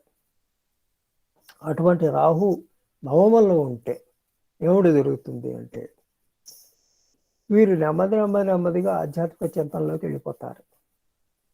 ఆధ్యాత్మిక చింతనలోకి వెళ్ళిపోతారు, విజయం వస్తుంది. కానీ ఇది వీళ్ళ వల్ల వీళ్ళకే, కానీ వీళ్ళ వల్ల ఇంకోళ్ళకే ఉపయోగం ఉండదు. వాళ్ళలో వాళ్ళే ఆలోచించుకుంటూ ఉంటారు. అదే కేతు ఉన్నాడు అనుకోండి, నేను ఎక్కడి నుంచి వచ్చాను అనే దాని గురించి ఆలోచనలో మునిగిపోయి ఉంటారు. భవిష్యత్తు కూడా వదిలేస్తారు. ఆ చింత బాగా ఎక్కువ ఉంటుంది. అదిగాక కేతువు నవమంలో ఉంటే తండ్రి ఆరోగ్యానికి కొంచెం ఇబ్బంది. ఇది ఇప్పుడు ఓకే, 9 భావాల గురించి చెప్పుకున్నాము. ఆ 9 భావాల్లో 12 భావాల గురించి చెప్పుకున్నాము. ఆ 12 భావాల్లో ఈ గ్రహాలు ఉంటే ఎలా ఉంటుందనే చెప్పుకున్నాం. అయితే ఇప్పుడు కాంబినేషన్ చూడండి, 12 రాసులు ఉన్నాయి, 9 గ్రహాలు ఉన్నాయి. 12 × 9 108 వస్తుంది. 108 కాంబినేషన్లే కాకుండా ఈ నవమంలో ఒక రాశి ఉండకపోవచ్చు, ఒక గ్రహం ఉండకపోవచ్చు, 2 గ్రహాలు ఉండొచ్చు, 3 గ్రహాలు ఉండొచ్చు, 4 గ్రహాలు ఉండొచ్చు. అప్పుడు ఏమిటి జరుగుతుంది? ఇప్పుడు మనం చెప్పుకున్న విషయాలన్నీ బేసిక్స్, ప్రాథమిక సూత్రాలు ఇవన్నీ. ఈ ప్రాథమిక సూత్రాల్లో అక్కడ ఏ గ్రహాలు ఉన్నాయి అనే దాన్ని బట్టి, ఆ గ్రహతత్వాలను బట్టి, గ్రహకారకత్వాలను బట్టి, రాశికారకత్వాలను బట్టి మార్పు చెందుతుంది. మీ అనుభవం మార్పు చెందుతుంది. మీకు ఏమిటి జరుగుతుంది, ఏమిటి జరుగుతుంది అని మార్పు చెందుతూ ఉంటాయి. వాటిని ఎలా చూడాలి, వాడి శత్రువుల, మిత్రువుల, సముల ఎలా ఉంటుంది. ఇప్పుడు కుంభరాశి వాళ్ళని తీసుకుంటాం. కుంభరాశి వాళ్ళకి 9 తుల. ఆ తులలో శుక్రుడిగానే ఉంటే మూల త్రికోణాధిపత్యం కూడా ఉంటుంది వారికి. ఉచ్చలో ఉంటాడు, అత్యంత బలంగా పనిచేస్తాడు శుక్రుడు తులలో. వారి కలిగే అనుభవం చాలా చాలా చాలా బాగుంటాయి. అదే శుక్రుడితో కుజుడు కలిసి ఉన్నాడు అనుకోండి, లేదా రవి కలిసి ఉన్నాడు అనుకోండి, అయితే శని కలిసి ఉన్నాడు అనుకోండి, వారి అనుభవాల్లో మార్పులు వస్తాయి. ఎందుకు? అదే తులలో శని అయితే ఉచ్చ, మార్స్ అయితే ఫాల్, అదే రవి ఉన్నాడు అనుకోండి నీచ. కాబట్టి శుక్రుడు ఎంత బలంగా ఉన్నా కానీ వేరే గ్రహ సాంగత్యం వలన శుక్రుడు ఇవ్వగలిగినది ఇస్తున్నా కానీ వారి కలిగే అనుభవాల్లో రెండవ గ్రహ ప్రభావం కూడా ఉంటుంది. శని ద్వాదశాధిపతి ఉచ్చలో ఉన్నాడు. ద్వాదశాధిపతి ఉచ్చలో ఉన్నప్పుడు వాళ్ళ కలిగే ఆలోచనలో స్పెండింగ్ అనే దాని మీద ఉంటుంది, at the same time saving అనే దాని మీద ఉంటుంది. ద్వాదశంలో శని ఉంటే చాలా ఖర్చులు ఇస్తాడని చెప్తారు. కానీ ఇక్కడ శుక్రుడు బలంగా ఉన్నాడు కాబట్టి ఇక్కడ అది నవభావం అయింది కాబట్టి ఆలోచనలో అసలు ఖర్చు కంట్రోల్లో కూడా ఉంటుంది. అదే రవి ఉన్నాడు అనుకుందాం, సప్తమ భావాధిపతి. సప్తమ భావాధిపతి నీచలో నవంలో ఉన్నప్పుడు వీళ్ళకి ఇతరులతో సంబంధ బాంధవ విషయాల్లో చాలా ఇబ్బందులు వస్తాయి, తండ్రితో కూడా ఇబ్బందులు వస్తాయి. ఈ రకంగా మన నవభావాన్ని మనం విశ్లేషించేటప్పుడు నైసర్గికంగా అది ఏమిటి అనేది చూసుకోవాలి. నైసర్గికంగా అది ఏమిటి అనేది చూసుకున్న తర్వాత అక్కడ ఏ ఏ గ్రహాలు ఉన్నాయి, ఆ గ్రహకారకాలు ఏమిటి వాటిని చూసుకుంటే ఆ గ్రహము ఆ జాతకునికి మంచి చేస్తుందా చెడు చేస్తుందా, ఎక్కడ ఉన్నాడు, బలంగా ఉన్నాడా బలహీనంగా ఉన్నాడా అనేది చూడాలి. చూసుకుంటాం. ఉచ్చలో ఉండటం, నీచలో ఉండటం, శత్రుస్థానాల్లో ఉండటం, సమల్లో ఉండటం, దాన్ని బట్టి గ్రహబలాన్ని మనం అంచనా వేసుకుని వాడు ఎవరితో కలిసి ఉన్నాడు, ఆ కలుసున్న గ్రహానికి వీరికి శత్రుత్వం ఉందా మిత్రత్వం ఉందా అనేది చూసుకొని ఏ రకమైన విషయ మార్పిడి జరగవచ్చు అనేది మనం అంచనా వేసుకొని చెప్పాలి. మీరు ఎన్ని గ్రంథాలైనా చదవండి, ఏ గ్రంథంలో చదివినా ఇప్పుడు నేను చెప్పిన విషయాలే మరొక రకంగా చెప్పబడుతూ ఉంటాయి. రాసే భాష మారుతుంది, విషయం మారదు, ఇవే చెప్పబడుతూ ఉంటాయి. అయితే ఆ మార్పు ఎలా చెందుతుందండి? ఒక గ్రంథంలో చూస్తే ఒక పుస్తకం చదివాను, నవభావం గురించి ఆయన 30 పేజీలు రాశాడు. ఏ గ్రహం ఉంటే ఎలా ఉంటుంది, ఏ గ్రహం కాంబినేషన్ ఉంటుంది, 30 పేజీలు రాశాడు. మీరు ఎంత చదివా మీ బుర్రలో నిలవదు. మీకు ఎప్పుడు నిలుస్తుంది అంటే ప్రాథమిక సూత్రాలన్నీ మీరు గుర్తుంచుకొని ప్రాథమికంగా ముందు విశ్లేషణ చేసి ఆ తర్వాత మిగతా గ్రహాలను అక్కడ పెట్టి ఆలోచిస్తే ఎలా అవుతుందో అలా అవుతుందో అనేది మీకు ఆలోచన వస్తుంది. నవభావం గురించి ఇంతకుముందు కూడా పోయిన వారం మన మిత్రులు ఇద్దరు చెప్పారు. ఏది ఎలా ఉంటుంది, ప్రేరణ ఎక్కడి నుంచి వస్తుంది, ఏ రకమైన ప్రేరణ వస్తుందని కొందరు చెప్పారు. మన ఎంవి శర్మ గారు ఉద్గ్రంథాల నుంచి సంస్కృత పద్యాలు ఉటంకిస్తూ చాలాసేపు మన శాస్త్రాలని ఏం చెప్పాయి అనేది మాట్లాడారు. ఆ రెండింటి గురించి మన మిత్రులందరూ ముందే విన్నారు కాబట్టి వాటి గురించి నేను మాట్లాడలేదు. నా ముఖ్యోద్దేశము ఇవాళ ఈ ప్రజెంటేషన్ చేయటంలో విద్యార్థులకి సౌలభ్యంగా ఉండటం, ఎలా ఆలోచించాలి, ఎలా అనలైజ్ చేయాలి, ఎలా విశ్లేషిస్తే మనం సరిగా చెప్పగలుగుతాము అనేదాన్ని దృష్టిలో పెట్టుకొని నేను ఇవాళ ఈ ప్రసంగం చేయటం జరిగింది. అభ్యాసం కూసే విద్య అన్నారు. చదువుతూ ఉండాలి, వింటూ ఉండాలి. చేయగా అది మీకు పట్టుబడుతుంది. సో ఈ రోజున ఈ ప్రసంగంలో నేను చెప్పదలుచుకుంది ఇంతేనండి. శుభం భూయాత్. స్వస్తి. చాలా చాలా ధన్యవాదాలు రవీంద్రనాథ్ గారు. ప్రస్తుతం రవీంద్రనాథ్ గారు అమెరికాలో ఉన్నారు, క్రౌంచ్ ద్వీపంలో. జంబూ ద్వీపం మీదకి వారి జ్యోతివాణి ప్రసరించింది, చాలా బాగా వచ్చింది. నైన్త్ భావం పాతాళ దేశం అండి. మన శాస్త్రాల్లో చెప్పిన దాని ప్రకారం మన శాస్త్రాల్లో చెప్పిన దాని ప్రకారం పాతాళ దేశంలో ఉన్నాను నేను ఇప్పుడు. శాస్త్రి గారు మీ సమయం ప్రకారం 24 గంటల ముందు నన్ను అడిగారు, కానీ నాకు ఇక్కడ 12 గంటల సమయమే ఉంది తయారవడానికి.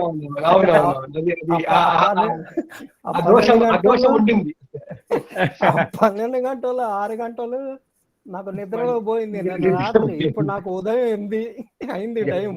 జ్యోతిష్యులకి కాలదోషం లేదు. జ్యోతిష్యులకి కాలదోషం లేదు.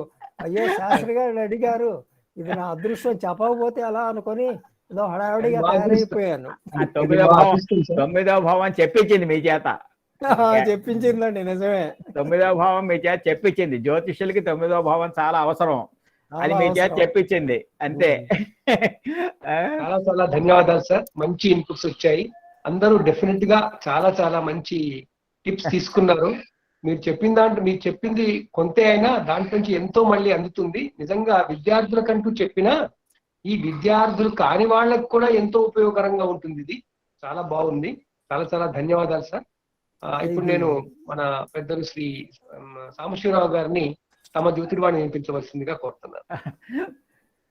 నమస్కారం. సోమనాథ శాస్త్రి గారికి చాలా థ్యాంక్స్, జ్యోతిర్వాణి వారికి చాలా థ్యాంక్స్. అవకాశం వాడుకోవాలని ఆశే కానీ ఎంత మటుకు వాడుకుంటానో ఎంత మటుకు ఉపయోగపడతానో అనేది భయంగానే ఉంటుంది.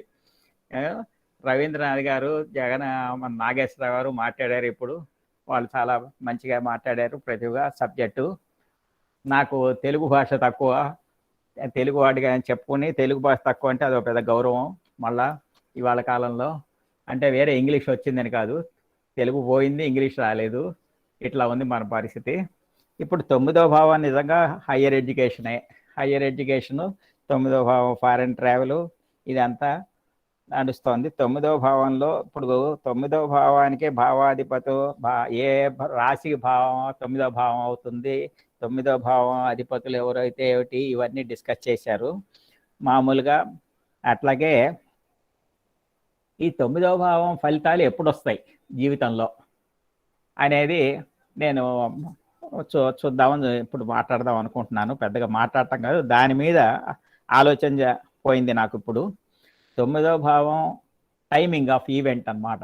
9వ భావం ఎప్పుడు అనుభవిస్తాడు జాతకుడు, ముఖ్యంగా ఆ 9వ భావం ఎప్పుడు యాక్టివేట్ అవుతుంది, ఆ 9వ భావ ఫలితాలు జాతకుడు ఎప్పుడు పొందుతాడు, ఆ శుభ ఫలితాలు కానివ్వండి అశుభ ఫలితాలు కానివ్వండి. ప్రతి భావంలోనూ శుభాలు అశుభాలు ఉంటాయి.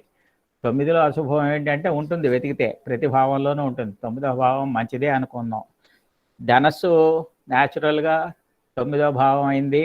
ఆ న్యాచురల్గా 9వ భావం అవగానే ధనస్సు చాలా గొప్పది, గురుడు ఉన్నాడు, వాడున్నాడు, వీడున్నాడు అంతా చెప్పాం. అంటే మేషలకిన వాళ్ళందరికీ 9వ భావం బాగుందా అంతానికి వీల్లేదు. ఆ 9వ భావాధిపతి ఎక్కడున్నాడు, 9వ భావంలో ఎవరున్నారు, వీటన్నిటికి కలిపి ఆ రిజల్ట్స్ని బట్టి ఉంటుంది. 9వ భావాధిపతి ఇక్కడ గురుడే, మేష లగ్నమే తీసుకుందాం. ఆ గురుడు ఎవరితో ఉన్నాడు, ఏ రాహుతో ఉన్నాడా, కేతుతో ఉన్నాడా, ది వరస్ట్ ప్లానెట్స్ అనుకున్నాం మన జీవితానికి ఇబ్బంది పెట్టేవాళ్ళు వాళ్ళని. ఈ 9th భావం వచ్చేసి దైవ సంబంధం, భక్తి, ప్రేరణ, రిలీజియస్ అన్నదానికి రాహు కలిస్తే అక్కడ ఏమవుతుంది, కేతు కలిస్తే ఏమవుతుంది, మామూలు మిగతా సూర్యాది గ్రహాలు కలిస్తే ఏమవుతుంది, ఇవన్నీ వేరే సమస్య. అసలు ఏ గ్రహం విడిగా పనిచేయదు, అది కూడా మనం మాట్లాడారు. ఇప్పుడు వీళ్ళు మన మిత్రులు మాట్లాడారు, ఏ గ్రహం విడిగా పనిచేయదు. ఎప్పుడు మనకి గ్రహాలన్నీ కలిసే పనిచేస్తాయి. మనకు వచ్చేది ప్యాకేజ్ డీలు.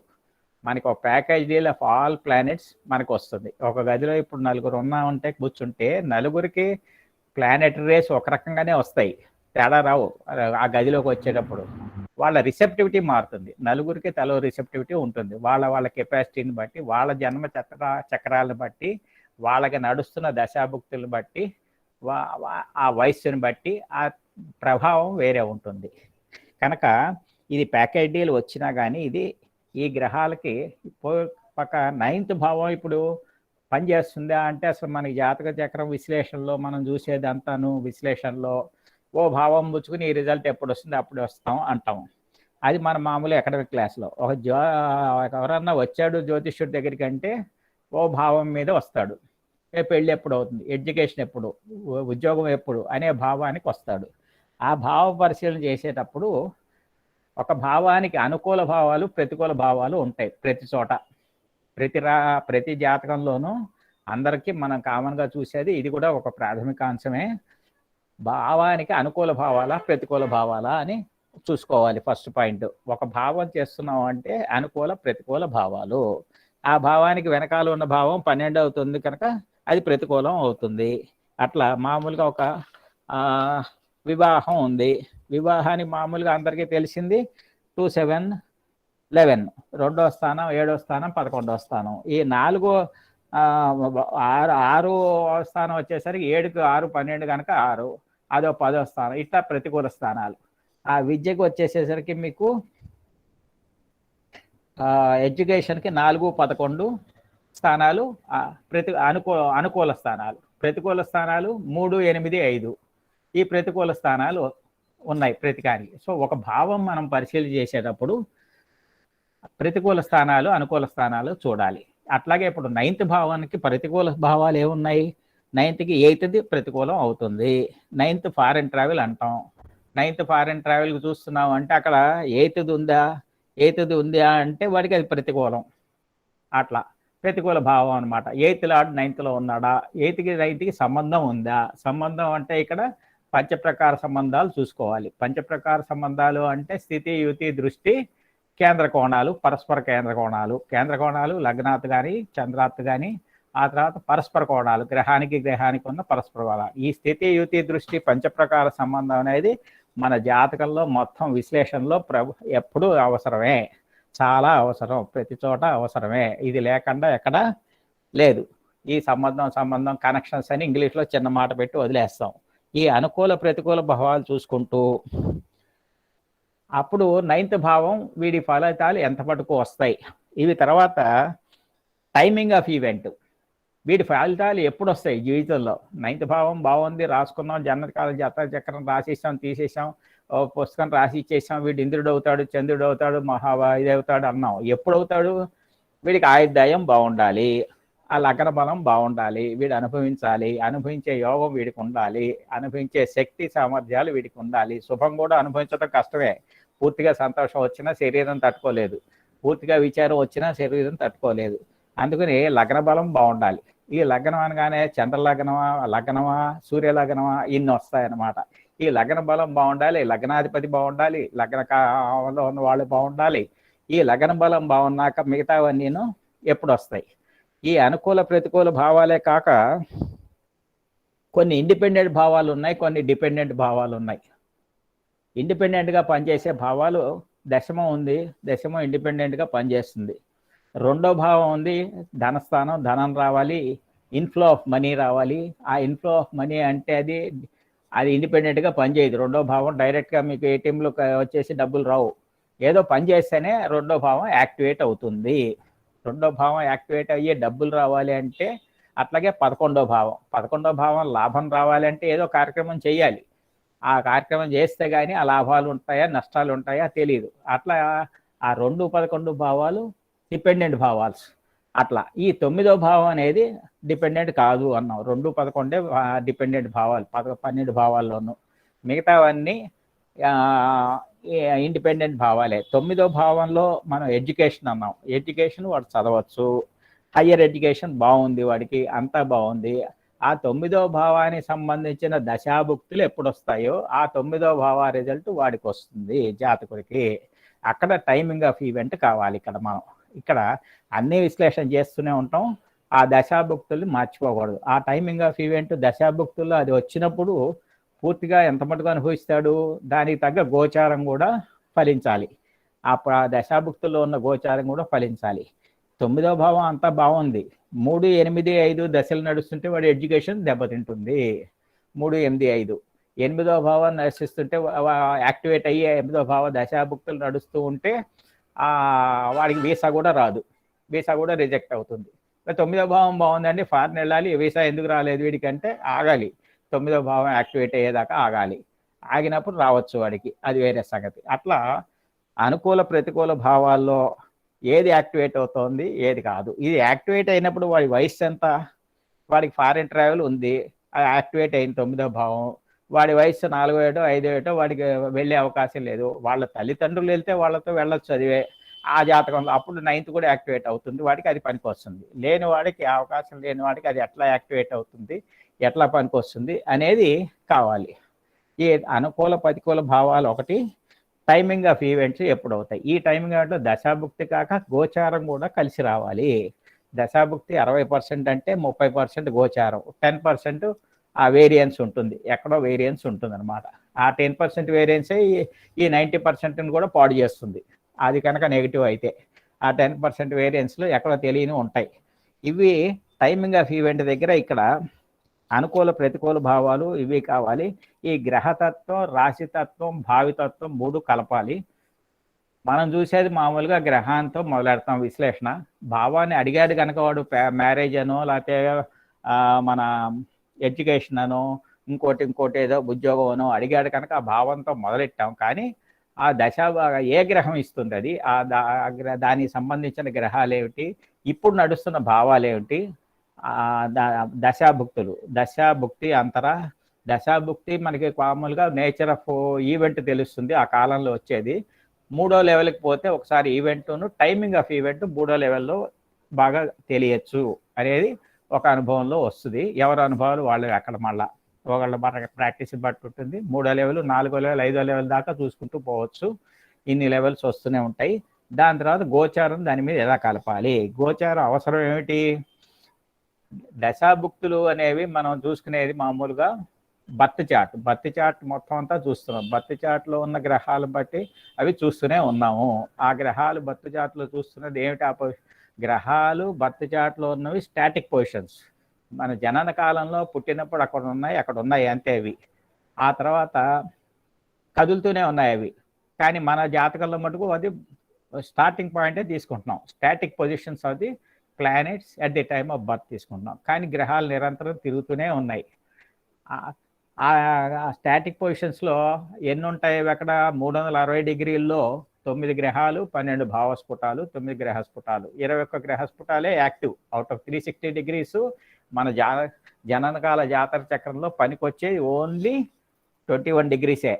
21 డిగ్రీస్ ట్రిగర్ అవ్వాలి, యాక్టివేట్ అవ్వాలి. అవి ఎప్పుడు యాక్టివేట్ అవుతాయి, అందులో కొన్ని నవభావానికి సంబంధించి ఉంటాయి. ఇప్పుడు ఇది సబ్జెక్టు నవభావం కనుక నవభావానికి సంబంధించిన గ్రహస్ఫుటాలు, భావస్ఫుటాలు ట్రిగర్ అవ్వాలి. ఎప్పుడు ట్రిగర్ అవుతాయి, ఈ గోచారంలో కనుక వెళ్ళే ప్లానెట్స్ వాటిని కదిలిస్తే, ఆ కదిలిచ్చినప్పుడు అది నవభావం ఎందుకు ట్రిగర్ అవుతుంది, ట్రిగర్ అయినప్పుడు ఆ గోచారంలో ప్లానెట్ కూడా నవభావంతో సంబంధం ఉండాలి. అప్పుడు నవభావం స్టార్ట్ అవుతుంది. లేకపోతే నవభావం మీద ఉన్న గ్రహాల మీద జన్మకాల చక్రంలో స్టాటిక్ పొజిషన్లో ఉన్నప్పుడు ఆ నవభావం మీద ఉన్న 8వ భావం మీద అయితే రిజల్ట్ తగ్గుతుంది. 100% కాదు, తగ్గుతుంది. కొంత పర్సెంటేజ్ తగ్గించేయాలి. అట్లాగే దశాభుక్తులు ఏం నడుస్తున్నాయి. దశాభుక్తులు అంటే ఏమిటి, మూనుని ప్రోగ్రెస్ చేసుకున్నాం మనం. మూను జన్మకాలంలో ఉన్న మూను బట్టి దశాభుక్తులు బట్టి మూను ఆ డిగ్రీ తిరిగాడు అని చెప్పి, అశ్విని నక్షత్రంలో పుట్టాడు అంటే అశ్విని నక్షత్రంలో 1వ డిగ్రీలో పుడితే కేతు దశాశేషంతో మొదలవుతుంది. ఆ 7 ఏళ్ళు అయిపోయినాక అశ్విని దాటి భరణి అవుతుంది. ఆ మూన్ భరణికి వెళ్ళాడు అని మన ప్రిజంప్షన్ అనమాట. అది ఆ ప్రిజంప్షన్ ప్రోగ్రెసివ్ మూన్ ప్రోగ్రెషన్ పెట్టుకున్నాం మనం. చార్ట్ని తిప్పాం అనమాట, డిస్క్ని తిప్పాం.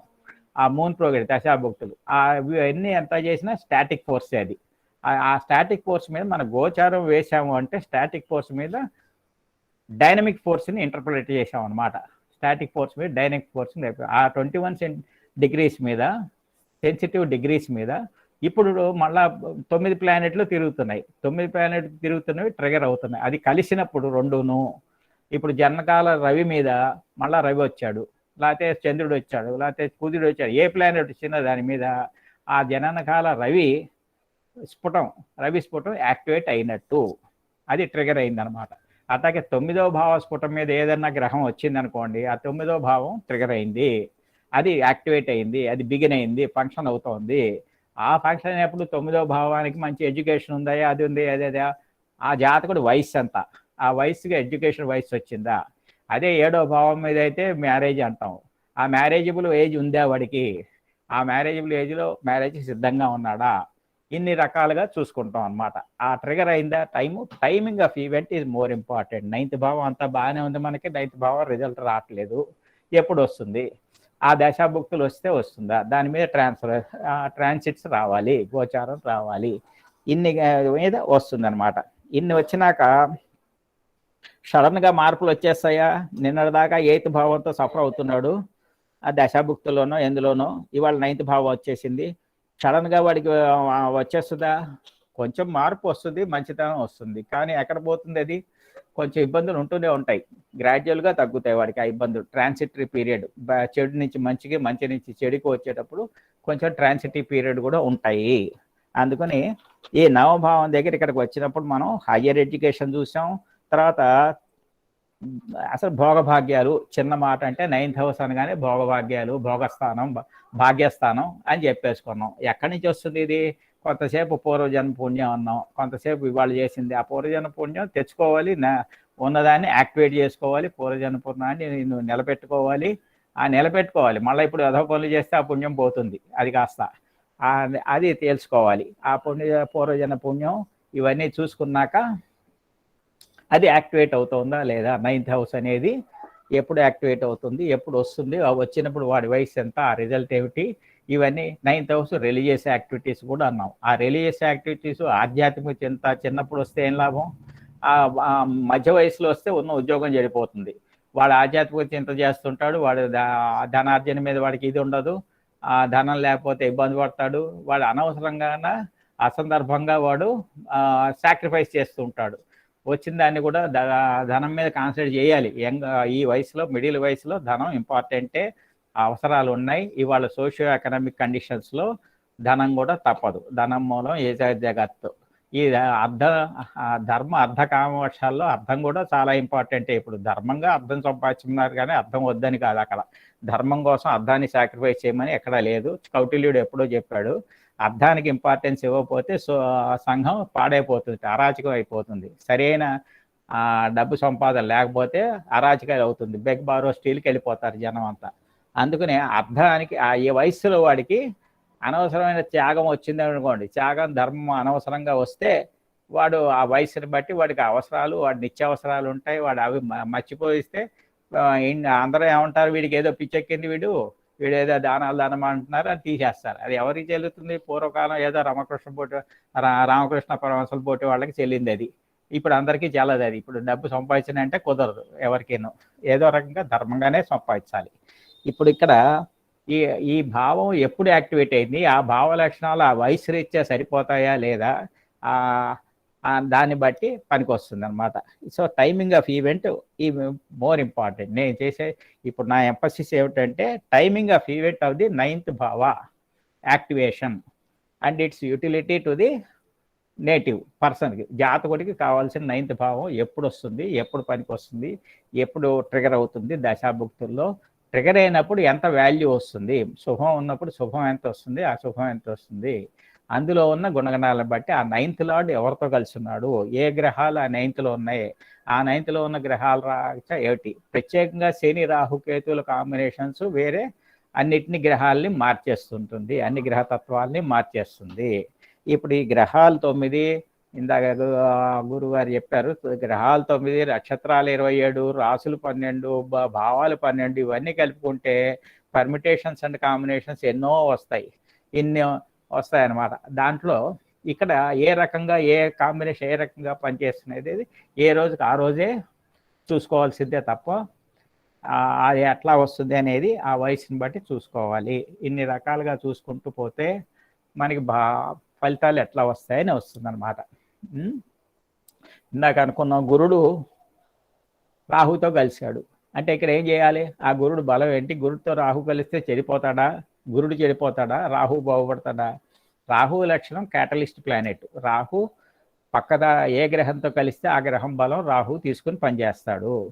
గురువు చండాల యోగం అని మనకి అందరూ వాడికలో ఉన్నదే మాట, గురువు చెడిపోతాడు, గురు చండాల యోగం అని. గురువు అత్యంత శుభుడు అన్నాం, గురుడు చెడిపోతాడా రాహు వల్ల, రాహు బాగుపడతాడా, ఇది పెద్ద సమస్య. ప్రతి జాతకంలోనూ వాళ్ళ సమస్య ఉంటూనే ఉంటుంది. ఇది ఎట్లా చేస్తాడు, ఈ రకం జాతకంలో ఉంటే వాడికి గురువు మళ్ళా దైవభక్తి ఉంటుంది. రాహు వల్ల ఏం చేస్తాడు, ఆ ప్రొసీజర్స్ చేయడు వాడు. ఈ రకంగా నువ్వు ఈ పూజ ఈ కార్యక్రమాలు, ఈ పూజ చేయి, ఈ పది చేయి, ట్రెడిషనల్గా పూజా పద్ధతుల మీద నమ్మకం ఉండదు వాడికి. వాడికి పూజలు చేయాలంటే వాడి మనస్సులో వాడు చూసుకుంటాడు, మానసికంగా చేసుకుంటాడు వాడు. ఆ గురువు బలంగా ఉంది, గురువు బలంగానే ఉంటాడు వాడు. గురువు పాపి అయినా, ఇప్పుడు ఈ తులా లగ్నానికి గురువు పాపి అయినా కొన్ని శుభాల్లో శుభమే చేస్తాడు వాడు. అక్కడ తులా లగ్నానికి కూడా పాపి అనుకున్నా, 6వ స్థానాధిపతి అనుకున్నా, కొన్ని సమయాల్లో గురువు నైసర్గిక శుభులు శుక్రుడు కూడా పాపి అయినా కానీ కొన్ని శుభాల్లో మంచే చేస్తారు వాళ్ళు. అందుకని శుక్రదశ వచ్చిందంటేనే పెద్ద గొప్ప అనమాట వాడికి. వాళ్ళు చేసే శుభం వాళ్ళు చేస్తూనే ఉంటారు, కనపడకుండా. ఓపెన్గా చేయకపోయినా కనపడకుండా చేస్తూనే ఉంటారు. అందుకని వాళ్ళు పాపి అయినప్పుడు జాతక చక్రంలో వాడి శుభం ఎక్కడ చేస్తున్నాడో, ఏ రకంగా శుభం చేయగలడో కూడా మనం విశ్లేషణలో చూసుకోవాలి.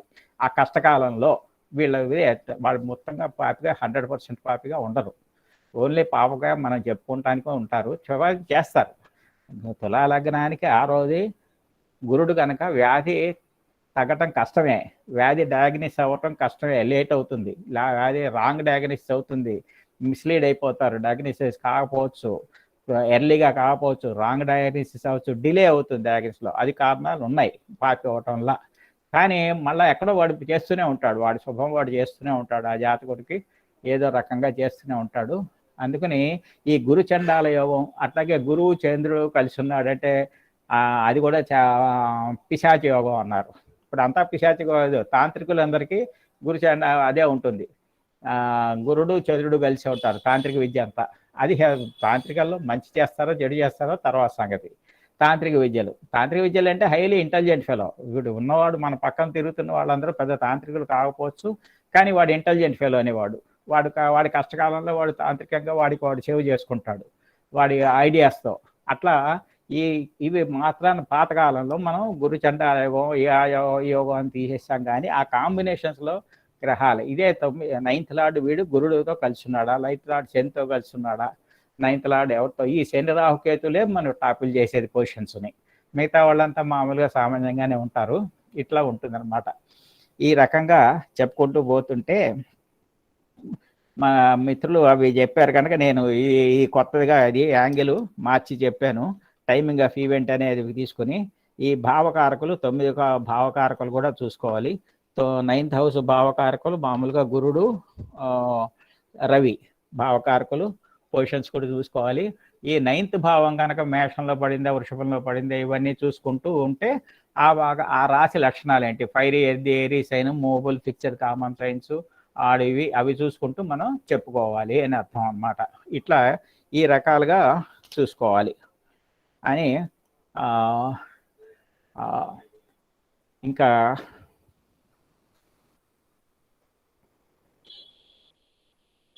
అనుకూల ప్రతికూల భావాలు ఇవి ముఖ్యంగా వాళ్ళకి చెప్పేటప్పుడు ఏ వయసులో వస్తోంది, అంతకుముందు ఉన్న దశ ఏమిటి, దీనికి అంతకుముందు చెడు దశ ఉందా, మంచి దశ ఉందా, తర్వాత 9th భావం మనం అన్నిటికీ 8th భావం వేసుకున్నా కానీ 10th భావం వచ్చేసరికి 9th భావాన్ని మనం నెగిటివ్ కింద తీసుకుంటానికి వెళ్ళా. ప్రతి భావానికి 12వ భావాన్ని నెగిటివ్ కింద తీసుకుంటున్నాం. కానీ 9th అక్కడ 10th భావాన్ని నెగిటివ్ కాదు. 9, 10, 11 సమంగానే ఉంటాయి ఉద్యోగానికి.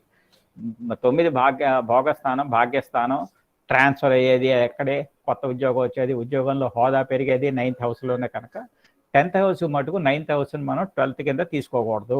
ప్రతికూల భావం కింద 10th కి 9th ని ప్రతికూల భావం కింద తీసుకోకూడదు అనేది ఒకటి మనం గుర్తుపెట్టుకోవాలి. ఇన్ని రకాలుగా అనుకూల ప్రతికూల భావాలు. తర్వాత భావాధిపతి ఎక్కడున్నాడు, భావంలో ఉన్న 9th లో కలిసి ఉన్న వాళ్ళు ఎవరు, ఆ లిస్ట్ చూసుకోవాలి. ఆ రాశి ఎవరి, రాశి లక్షణాలు ఏమిటి, 9th భావం 2 రాశుల్లో స్ప్రెడ్ అవ్వచ్చు. ఒక్కోసారి మనం భావస్ఫుటాలను బట్టి 2 రాశుల్లో అవ్వచ్చు. వీటిలో ఇన్ని రకాలుగా చూసుకుంటూ timing of event is more important. అన్నిటికంటేనూ మనకి ఆ భావం మనం ఎప్పుడు అనుభవించేది. లాటరీ టికెట్ వచ్చింది, గెలిచాము, మనకి ఎప్పుడు వస్తుంది డబ్బు, అది ఇంపార్టెంట్ అనమాట. అది డబ్బు రాకపోతే, మన చేతిలో రాకపోతే రావాలి, సమయానికి రావాలి, అవసరానికి రావాలి, అప్పుడు అది ఫలించినట్టు పూర్తిగా. అదే వచ్చిందని పేరే కానీ మనకి లేదు. ఇన్ని రకాలుగా చూసుకుంటుంటే ఇక్కడ రవి లగ్నాత్తు, చంద్ర లగ్నాత్తు, సూర్య లగ్నాత్తు చూసుకుంటూ ఒక భావాన్ని, ఆ చక్రాన్ని వెయిట్ తెలుస్తుంది దానికి. ఆ చక్రంలో ఎట్లా ఉన్నది, ఆ చక్రానికి బలం ఉందా లేదా. ఇక 9th భావం బలంగా ఉంటే కాదు, చక్రం ఓవరాల్గా బలం ఉండాలి. ఆ చక్రంలో స్ప్రెడ్ ఆఫ్ ప్లానెట్స్ ఎన్ని ఉన్నాయి, 12 రాసుల్లో 9 గ్రహాలు ఎక్కడ స్ప్రెడ్ అయినాయి, 9 గ్రహాలు 7 రాసుల్లో స్ప్రెడ్ అయినాయా, 6 రాసుల్లో స్ప్రెడ్ అయినాయా. 7 హయ్యెస్ట్ అంటే బాగా ఎఫిషియెంట్, వాడు క్వాలిఫైడ్ బాగా ఉన్నవాడు. 6 రాసుల్లో ఉన్నాయా అంటే 6 ఇంటూ సప్తమ దృష్టితో 12 రాసులు బలం అవుతాయి. 5 రాసులు అంటే 10 రాసులే బలం అవుతాయి. 4 రాసుల్లో స్ప్రెడ్ అయితే 8 రాసులే బలం అవుతాయి. ఇవన్నీ యోగాల్లో మనం చెప్పుకున్నాం ఒక 2 నెలల క్రితం. అట్లా 3 భావాలు ఇది వరస్ట్. 3 రాసుల్లో స్ప్రెడ్ అయ్యాయంటే 3 × 6 50%కే వచ్చింది. ఆ 3 భావాలు అంటే వాడి మనీ డ్రైన్ అయిపోతుంది, వాడి కష్టార్జితం అంతా ఏదో రకంగా డ్రైన్ అయిపోతుంటుంది, నష్టాలు పాలవుతూ ఉంటుంది. వాడికి తెలుస్తూనే వాడు చేత్తోనే ఇస్తాడనమాట, చేత్తోనే ఖర్చు పెడతాడు, తప్పదు వాడికి.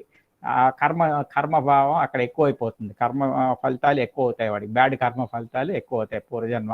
ఇందులో ఇన్ని రకాలుగా వస్తే భవానీ ఈశ్వర్ గారు ఎవరు, హలో చెప్పండి ఎవరు, భవానీ ఈశ్వర్ గారు రేజ్డ్ ఏ హ్యాండ్. సరే, ఇంకా ఇన్ని వీటిల్లో గ్రహాలు ఎట్టా ఉన్నాయి, 9th భావంలోనే ఏమన్నా వక్ర గ్రహాలు ఉన్నాయా, ఇవి ఇందాక గ్రహాల బలాలు కూడా చెప్పారు వారు, అవస్థలు చెప్పారు. ఆ అవస్థలను బట్టి వాటి బట్టి కూడా చూసుకోవాలి, వాటి ఫలితాలు ఎలా వస్తాయి అనేది. సో నాకు అవకాశం వచ్చినందుకు మంచిది, చాలా థ్యాంక్స్. భవానీశ్వర్ గారు రేజ్డ్ ఏ హ్యాండ్, దేనికి? లేదు సార్, ఆయనకి తెలియక చేస్తుంటారు. ఓకే వదిలేయండి. ఓకే, సరే నమస్కారం, చాలా థ్యాంక్స్. సోమనాథ్ గారు చాలా పడుతున్నారు ఏంటి, వారి శ్రమను బట్టి నేను మనకి మాట్లాడాలనిపిస్తుంది.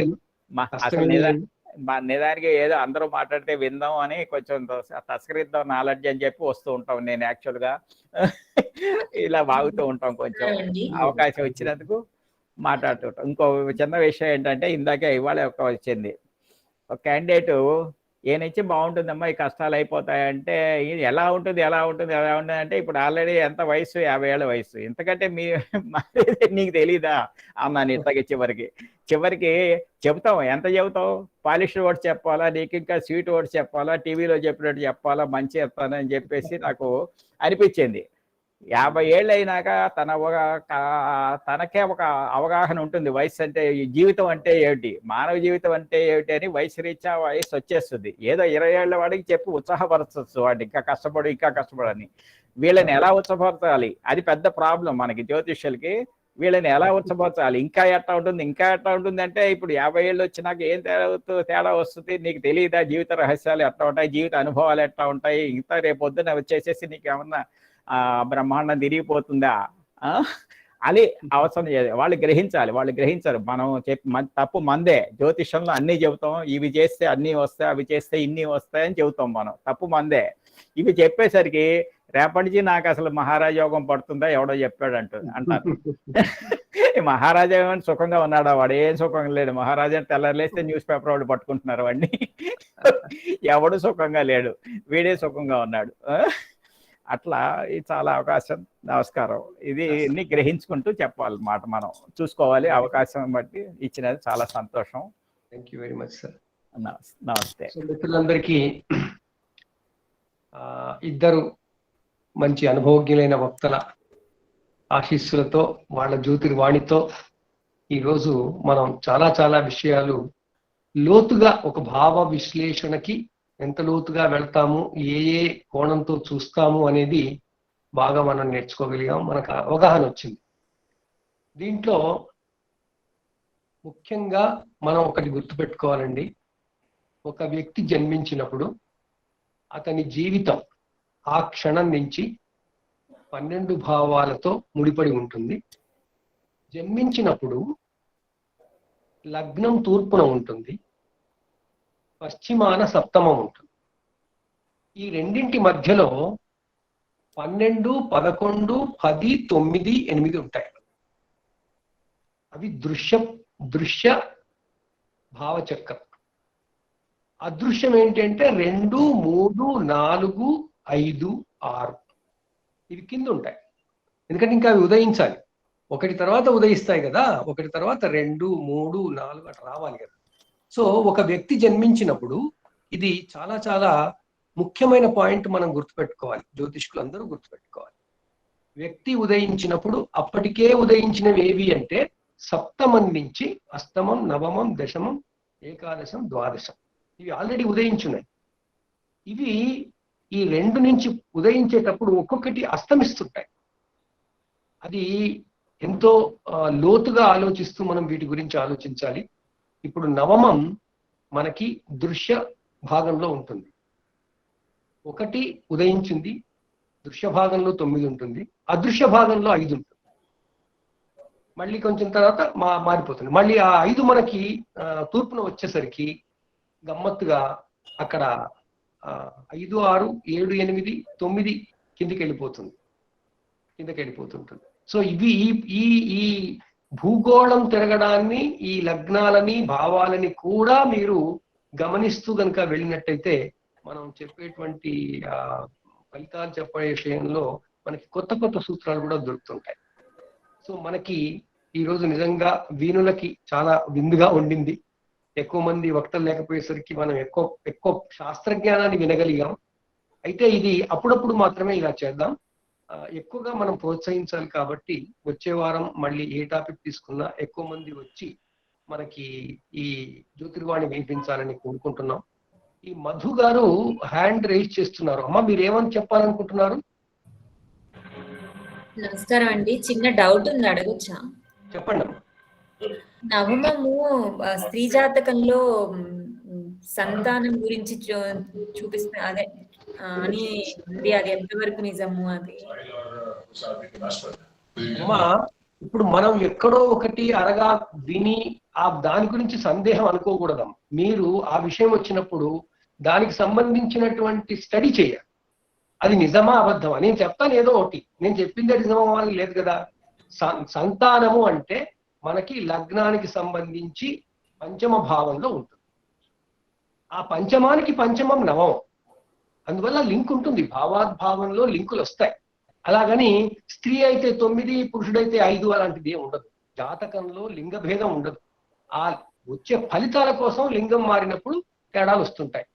మనం ఒక విషయం ఇప్పుడు మీరు విన్నారు, ఆ మాట అన్నారు అంటున్నారని, అంటే ఎవరన్నారు, దానికి సాధికారత ఏంటి, మనం కొంచెం ఆలోచించాలి. ఆలోచించి మనం దాన్ని అన్వయం చేసుకునే విధంగా చూసుకోవాలి. ఎందుకంటే ఈ జ్యోతిర్వాణి కార్యక్రమం ఉద్దేశమే అదమ్మా. ఎన్నో వింటుంటాం జ్యోతిష్కులు అన్నాక. ఇప్పుడు యూట్యూబుల్లో వందలాది వేలాది మంది రకరకాలుగా చెప్తున్నారు, ఏది తోస్తే అది చెప్పేస్తుంటారు. అట్లా ఏం లేదండి, పర్సన్స్ నుంచే విన్నాము. ఇప్పుడు ఈ జగన్నాథ క్రియేట్ చేసిన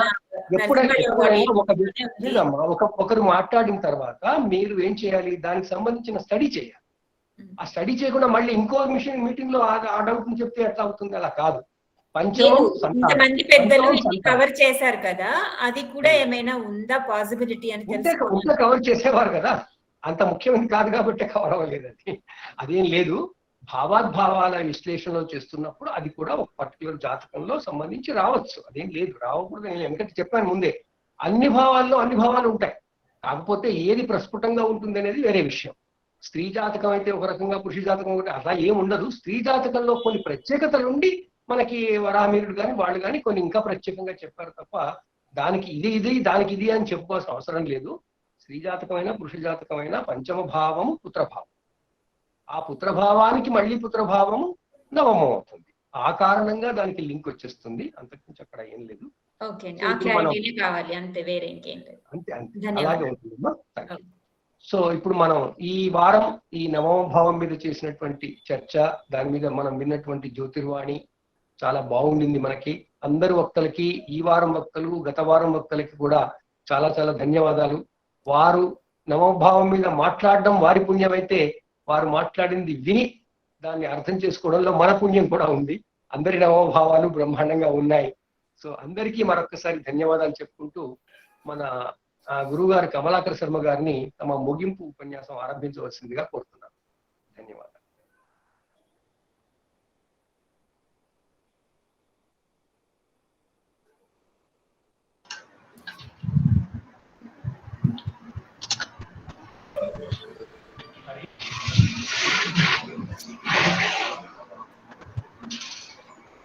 योदेव श्रुतास्माकं धियो धर्मादिगोचराः प्रेरयेत् तस्येत् भर्गः तद्वरेण्यम् उपास्महे।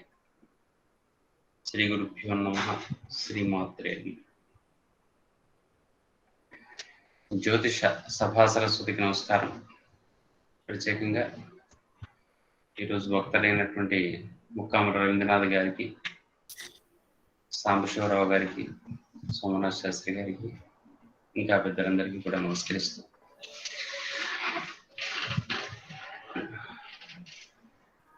మనం ఎక్కడో దగ్గర ఒక విత్తనం నాటుతాం. నాటినటువంటి విత్తనం మళ్ళీ ఎదగాలి. ఎదగడానికి కొంత టైం పడుతుంది. బీజము పెట్టిన తర్వాత ఎదిగి కొంతకాలం సమయం తీసుకుంటుంది కదా. తీసుకున్నది ఆ జీవితంలోనో తర్వాత జీవితంలోనో అది మనకు ఫలిత రూపంలో కనబడుతూ ఉంటుంది.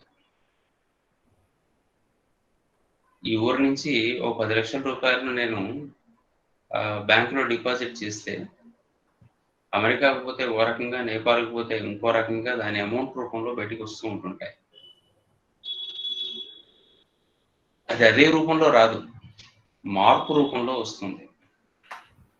అందుకని ఈ మార్పులతో కూడుకున్నటువంటి మనము చేసిన శుభ అశుభ వ్యవహారాలు ఏవైతే ఉంటున్నాయో ఆ శుభ అశుభ వ్యవహార బీజాలను ఒక చోట నాటిన తర్వాత ఆ బీజ సంబంధమైనటువంటి అంశము తర్వాత జన్మల లోపల కానీ తర్వాత కర్మల లోపల కానీ, ఎందుకంటే కొత్తిమీర కట్ట నాటేటట్టయితే 3 రోజుల్లో ఫలితం వస్తుంది, వరి నాటితే 3 నెలల్లో వస్తుంది, మామిడి చెట్టు నాటితే 5 ఏళ్లలో రావచ్చు, కానీ అదే దాన్ని టేకు చెట్టు నాటితే 30 ఏళ్ళకి రావచ్చు, ఇంకో చెట్టు అయితే ఇంకో 50 ఏళ్ళకి రావచ్చు.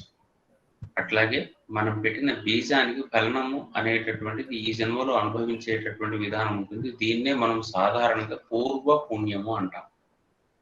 ఆ పూర్వపుణ్యం అనేటటువంటిది సూచన చేసేటటువంటి భావం పేరే నవమభావం.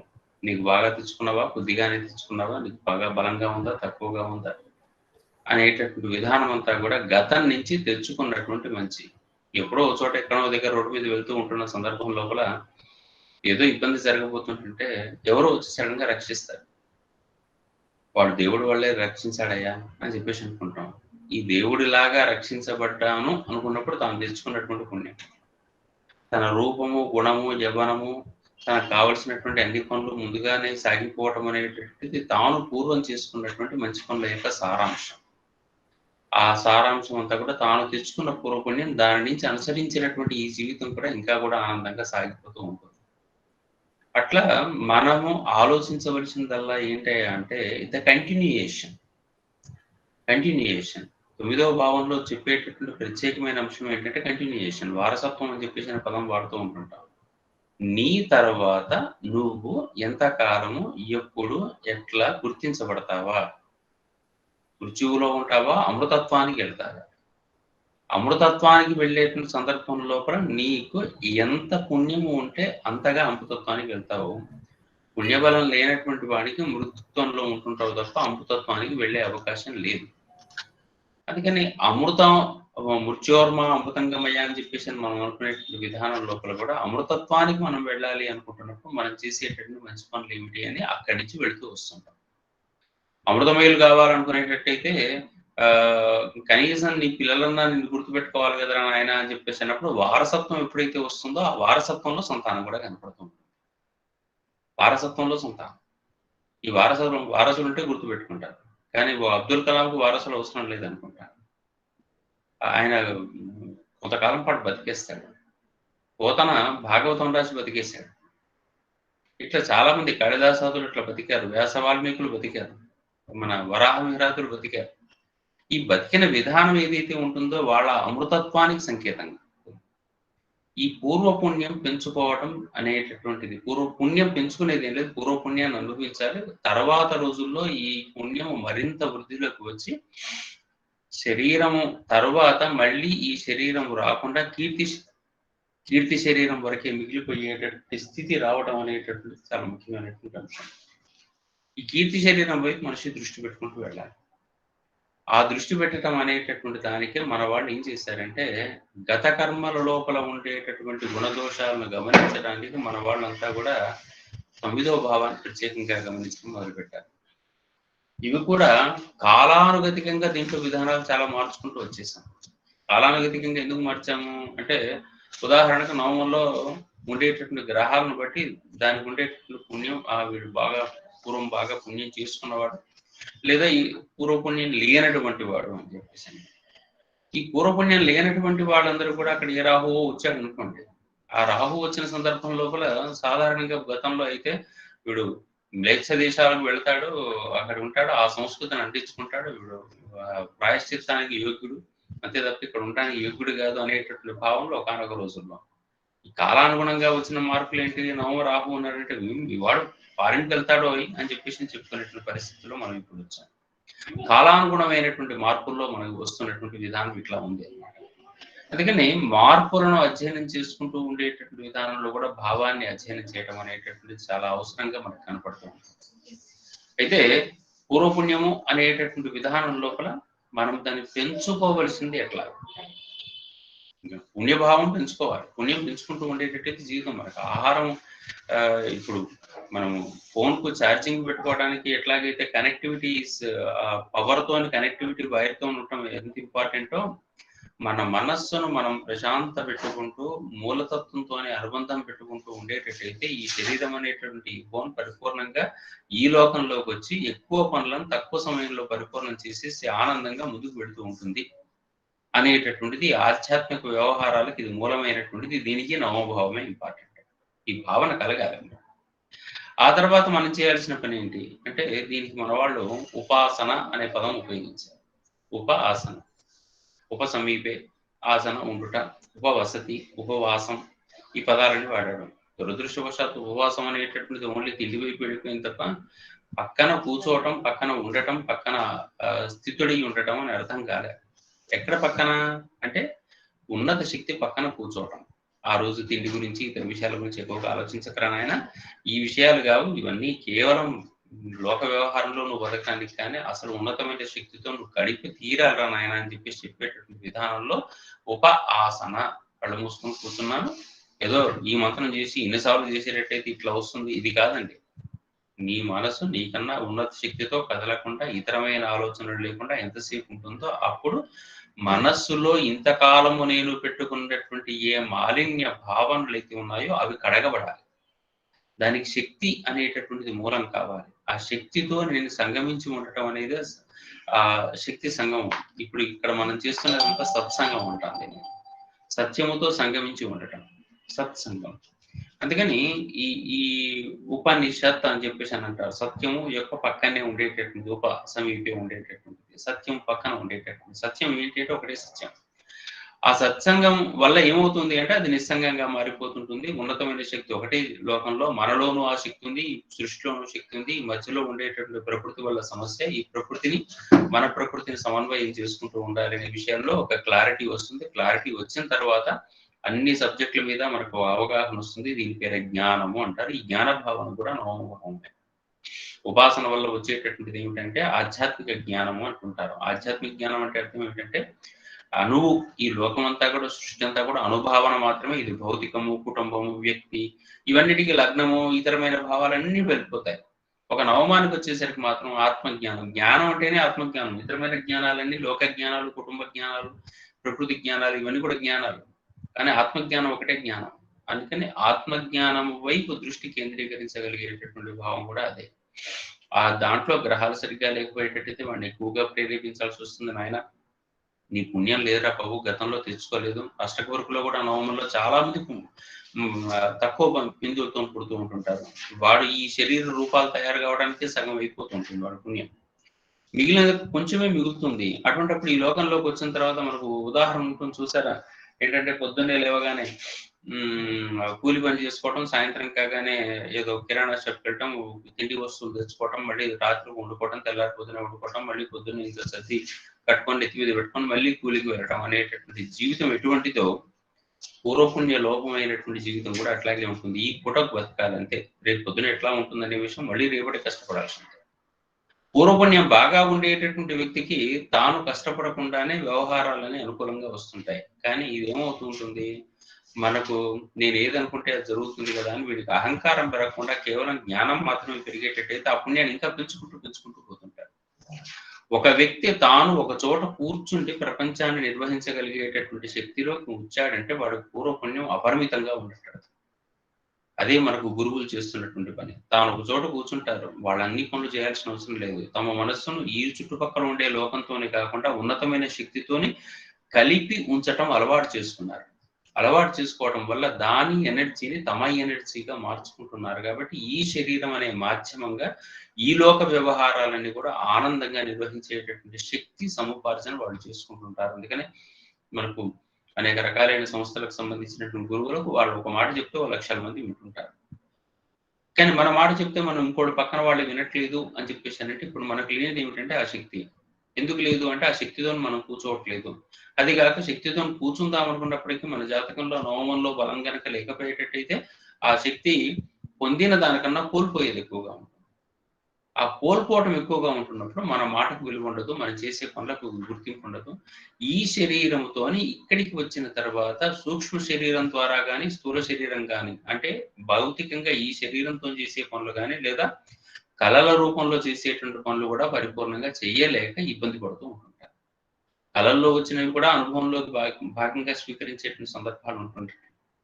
అందుకని మనం చేయాల్సిన విధి విధానం ఏమిటి అని చెప్పేసి అన్నప్పుడు డెఫినెట్ గా మనము మూలశక్తితో కూర్చుంటూ ఉండేటట్టయితే ఈ పుణ్యభావం మరింత పుణ్యంగా మారుతూ ఉంటుంటే ఈ లోక వ్యవహారం లోపల చాలా వేగంగా మనము వచ్చిన పర్పస్ సాల్వ్ అవుతుంది. ఎన్నో రకాల కోరికల మయంతో వచ్చుంటాం కాబట్టి ఈ శరీరం లోపల ఉండే వేరియస్ సిస్టమ్స్ లోపల వాటన్నిటికి సంబంధించినటువంటి మూలాలు పెట్టి ఉన్నాం కాబట్టి వాటిని క్లీన్ చేసుకోవడం అనేటటువంటిది మన ధర్మం.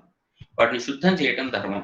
శుద్ధం అయితే చాలు, మనమే భగవంతుడు. శుద్ధి కానటువంటి వాడు భగవంతుడు కాడు, శుద్ధి అయినటువంటి భగవంతుడు అవుతూ ఉంటుంటాడు. ఇన్నిటికన్నా ముఖ్యమైనటువంటి అంశం ఏంటంటే ఈ పుణ్య సముపార్జన వల్ల కలిగేటటువంటిది ఏమిటి అనుకున్నప్పుడు దీనికి అనుభూతి అని ఒక పేరు ఉంది.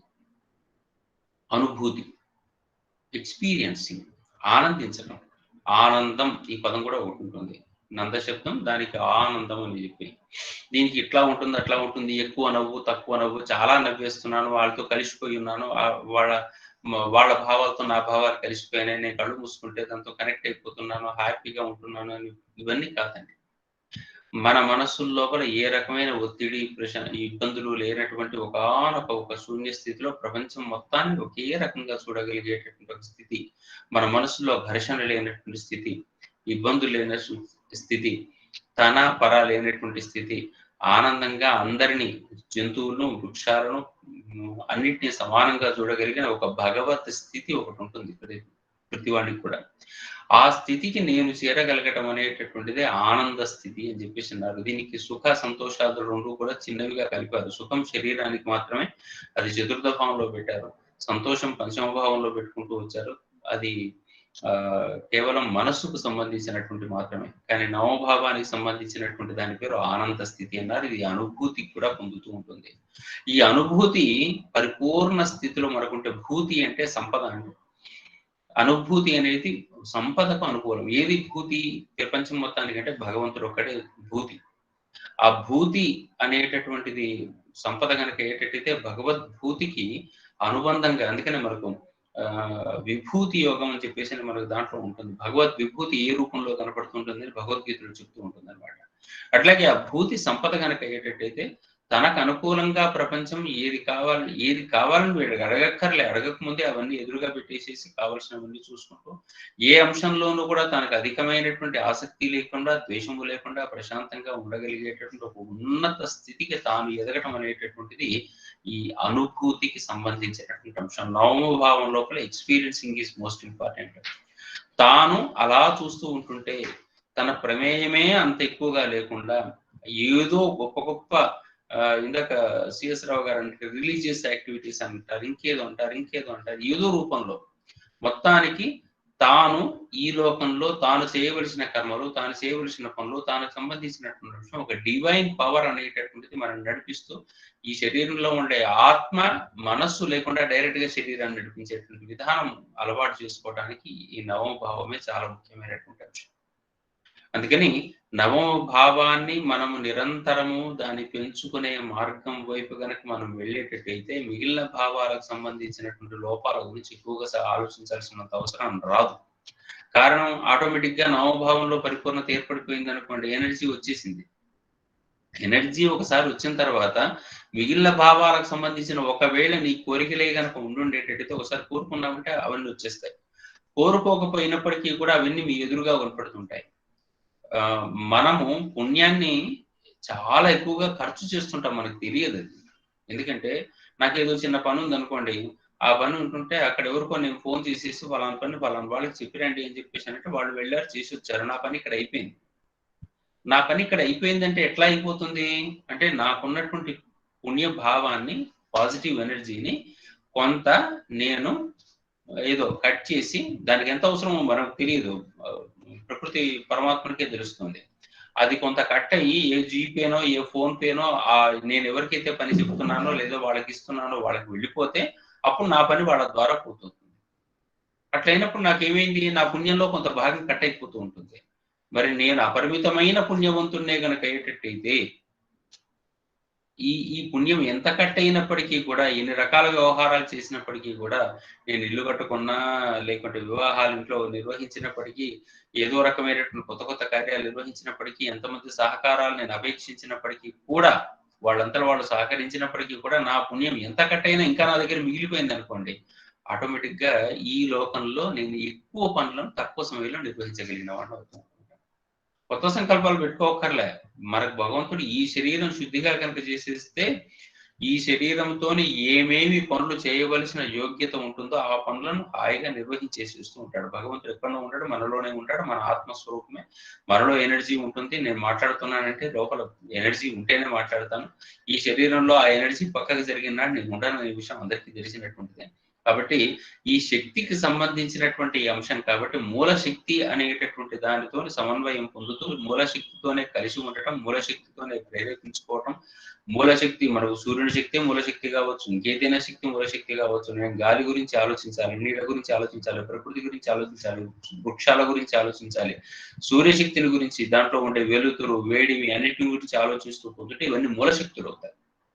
ఈ భూతత్వంలోకి వచ్చి ఈ భూమి మీద పడిపోయి ఈ భూతత్వానికి సంబంధించినటువంటి ఇండ్లు, వాకిళ్ళు, భార్య, పిల్లలు వీటి గురించి ఆలోచన చేసేటువంటి వాడు ఇవి నిర్వహించగలగాలంటే దీనిపై స్థాయి అయిన జలస్థాయిలో, దానిపై స్థాయి అయిన అగ్నిస్థాయిలో, దానిపై స్థాయి అయినటువంటి వాయు స్థాయిలో, దానిపై స్థాయి అయిన ఆకాశ స్థాయిలో, దానిపై స్థాయి అయిన శక్తి స్థాయిలో ఆలోచన చేస్తూ ఉండేటట్టయితే, ఆ ఎనర్జీతోని ఈ శరీరాన్ని లింక్ చేసుకునే ప్రయత్నం చేస్తూ ఉండేటట్టయితే, ఫోన్ ఛార్జింగ్ లాంటిది మళ్ళీ గుర్తు చేస్తున్నాను, మనం ప్రతి నిమిషం ఛార్జ్ అవుతూ ఉండాలి. ఈ ఛార్జింగ్ ఎంత ఎక్కువగా పెట్టుకోవడం ఒక్కటే మానవ జీవన ప్రయత్నం. మిగిలిన ప్రయత్నాలు మనం ఏం చేయక్కర్లేదు. మిగిలిన ప్రయత్నం ఇది అనుకుంటున్నానండి, ఇట్లా అనుకుంటున్నాను, అట్లా అనుకుంటున్నాను, ఇవన్నీ మీరు చేసే ప్రయత్నాలు కాదు. మనం చేసే ప్రయత్నం ఒకే ఒకటి, అదేమిటయ్యా అంటే ఉన్నత శక్తితోని నిరంతరం కలిసి ఉండటం ఒక్కటే మన ప్రయత్నం. ఇదే యతనం, యాతన ఈ శబ్దాలతో వాడుతూ ఉంటుంటారు. ఈ యతనం అనేటటువంటిది కూడా భగవత్ సంబంధంగా వేద సూక్తాల్లో యతోవాచో నివర్తంతే అప్రాప్యమన సహ అని యతహ అనే శబ్దంతోనే వాడతారు అక్కడ కూడా. ఆ యతహను సాధించేదే యతనం. ఆ యతనమే ప్రకృష్టంగా ఉంటే ప్రయత్నం అవుతూ ఉంటుంది అనమాట. ఆ ప్రయత్నం ఒక్కటే మనం చేయాలి. మిగిలిన ప్రయత్నాలు మనం చేసేది ఏం లేదు. ఆ ప్రయత్నం సాగిపోతూ ఉంటుంది. ఈ శరీరంతో ఏ భావన జరగవలసిందో వాడి ఉద్యోగిగా మారాలన్నా, ఇవి మారాలి. కానీ ఇదే ఎక్కువ సేవ్ చేస్తుంటూ నేను చాలా గొప్ప ఉద్యోగాలు చేస్తున్నానండి, చాలా కష్టాలు పడుతున్నానండి అని చెప్పేసి అన్నారంటే అయ్యో పాపం అంటాం. అంతే. అప్పుడు అయ్యో పుణ్యం అనం. ఆ పుణ్యం అంటే ఎప్పుడు అంటాం, ఎప్పుడు ఏ పుణ్యం చేసుకున్నాడో ఏమో ఇటువంటి మంచి వాళ్ళు దొరికారంటుంటారు. ఈ పుణ్యభావన అనేటటువంటిది మనం బాగా పెంచుకుంటూ పోవటం అనేటటువంటిది ఒక్కటే ప్రయత్నం అవుతుంది. ఆ నవభావాన్ని గురించి మనం చదువుకోవటం అంటే ఆ ఉపాసన ద్వారా, ఆ ఉపవాస భావన ద్వారా నిరంతరం పుణ్యాన్ని పెంచుకునేటటువంటి ప్రయత్నం జరిగిపోతూ ఉండేటట్టయితే మనం పొందాల్సిన, మనం ఈ జీవితంతో గడపాల్సినటువంటి ఆనందం అంతా కూడా మనం పరిపూర్ణం చేసుకుంటాం. ఆ ప్రయత్నం అందరం చేద్దాం. జ్యోతిష్కులకు ఈ ప్రయత్నం తప్పనిసరి. ఎందుకంటే స్ఫురణ శక్తి అనేటటువంటిది స్పాంటేనిటీ లేదా స్పార్క్ అనేటటువంటిది ఏదైతే ఉంటుందో అది జ్యోతిష్కుడికి చాలా అవసరం. ఆ సమయానుకూలంగా వ్యక్తీకరించగలిగినటువంటి భావశక్తి రావాలన్నప్పటికీ కూడా అది కూడా భగవంతుని యొక్క ఆదేశం వలనే జరుగుతూ ఉంటుంది. కాబట్టి ఆ ప్రయత్నం అనేటటువంటిది జ్యోతిష్కుడు తప్పనిసరిగా చేస్తూ ఉండాలి. ఆ చేస్తూ ఉండేటట్టయితే మనలో ఉన్న రాగద్వేషాలన్నీ కూడా చాలా వరకు వెళ్ళిపోతూ ఉంటుంటాయి. 80% భగవంతునితో కనెక్ట్ అయితే 20% ఈ లోక వ్యవహారాలు నిర్వహించడం చాలా సులభం, ఈజీ. ఆ 80% ప్రదేశంలో లోక వ్యవహారం పట్టుకొని 20% నేనేదో కాసేపు కష్టపడాలేంటి అనుకుంటే ఆ రోజు కష్టపడ్డందుకు ఏదో ఫోన్ ఛార్జింగ్ లాగానే ఆ రోజు కష్టపడ్డందుకు ఆ రోజుకి అయిపోతూ ఉంటుంది. కానీ ఫోన్కున్న కెపాసిటీ కేవలం 100%, కానీ మనకు అంత కాదండి. కొన్ని థౌజండ్స్ కిలో క్యాలరీస్ ఎనర్జీ మన మనసు పొందొచ్చు. అటువంటి పనులు చేసిన వాడే ఆటాకులు రవిశంకర్లు అనుకోండి, మీరు లేకుంటే అటువంటి పని చేసినటువంటి వాళ్ళు ఈషా గురుదేవులు అనుకోండి, చిన్నజీయర్లు అనుకోండి, ఎవరైనా అనుకోండి, వీళ్ళు వాళ్ళని కాదు. ఒక మాట చెప్తే కొన్ని లక్షల మంది వినేటటువంటి శక్తి ఉండేటటువంటి ప్రతివాడు శక్తి కేంద్రమే. సద్గురు శివానందమూర్తి గారి లాగా, పుట్టపర్తి బాబా లాగా, సాయిబాబా లాగా ఎవరైనా సరే ఆ శక్తి కేంద్రాలు వాళ్ళు మళ్ళీ మిగిలిపోయారు. వాళ్ళు ఆ శక్తి కేంద్రాల మాటకు ఈ రోజుల్లో విలువలు ఉన్నాయి. ఆ శక్తి కేంద్రాలను మనం దూషించట్లేదు, వాళ్ళని దూషిస్తున్నాం, నమస్కరిస్తున్నాం. కాబట్టి అటువంటి శక్తి కేంద్రాలుగా మనం మారాలన్నప్పుడు శక్తితో సమన్వయం పొందాలి. జ్యోతిష్కుడైనటువంటి వాడు లోక వ్యవహారంలో లోక వినియోగం కోసం కూడా శాస్త్రాన్ని బాగా అధ్యయనం చేయడానికి కూడా తప్పనిసరిగా ఈ శక్తితో సమన్వయం పొందుతూనే ఉండాలి, నిరంతరం పొందుతూ ఉండాలి. పొందటమే కాదు, నవమభావం ప్రాధాన్యాన్ని గుర్తిస్తూ లోకానికి ఈ భావాన్ని అందజేయటం కూడా, 10 మందిని ప్రేరేపించడం కూడా మనది ధర్మం. ఆ ధర్మంలో మనం అందరం ముందుకు కొనసాగుతాం. ఈ జ్యోతిర్వాణి ఇలాగే కొనసాగిద్దాం. అందరికీ కూడా మరొకసారి నమస్కారం, ధన్యవాదం, స్వస్తి, శుభం. అందరికీ నమస్కారం. మనం ఈరోజు జ్యోతిర్వాణి ఉపన్యాస ధార సమావేశాన్ని ముగిస్తున్నాం. వచ్చే వారం మళ్ళీ అందరం కలుసుకుంటాం. ఈ వారం నుంచి మనకి రాశి చక్రంలో కాల సర్ప యోగం మొదలవుతుంది. నా విన్నపం ఏంటంటే ప్రతి వారు కూడా రోజు డైలీ గ్రహస్థితి చార్ట్ చూడండి. మీరు చూస్తే ఏ ఎనర్జీ ఎంత మూవ్ అవుతుంది, ఎటువైపు మూవ్ అవుతుంది, ఏ రాశిలో మూవ్ అవుతుంది అనేది మనం తెలుసుకోవాలి. ఇక్కడ ఏ గ్రహం మూవ్ అవుతుంది కాదు చూడాల్సింది, ఏ ఎనర్జీ మూవ్ అవుతుంది. ఆ ఎనర్జీ దాంతో పాటు మిగతా ఎనర్జీస్ కి వాటికి ఎంత డిస్టెన్స్ వస్తుంది. ఈ రోజు నుంచి రేపు మన కుజుడు కేతువుని దాటగానే అందరూ రాహుకేతువుల మధ్యలో ముందు వైపు అపసవ్య కాలచక్ర యుగంలో ఉంటారు గ్రహాలన్నీ. అయితే ఇది మనం గమనిస్తూ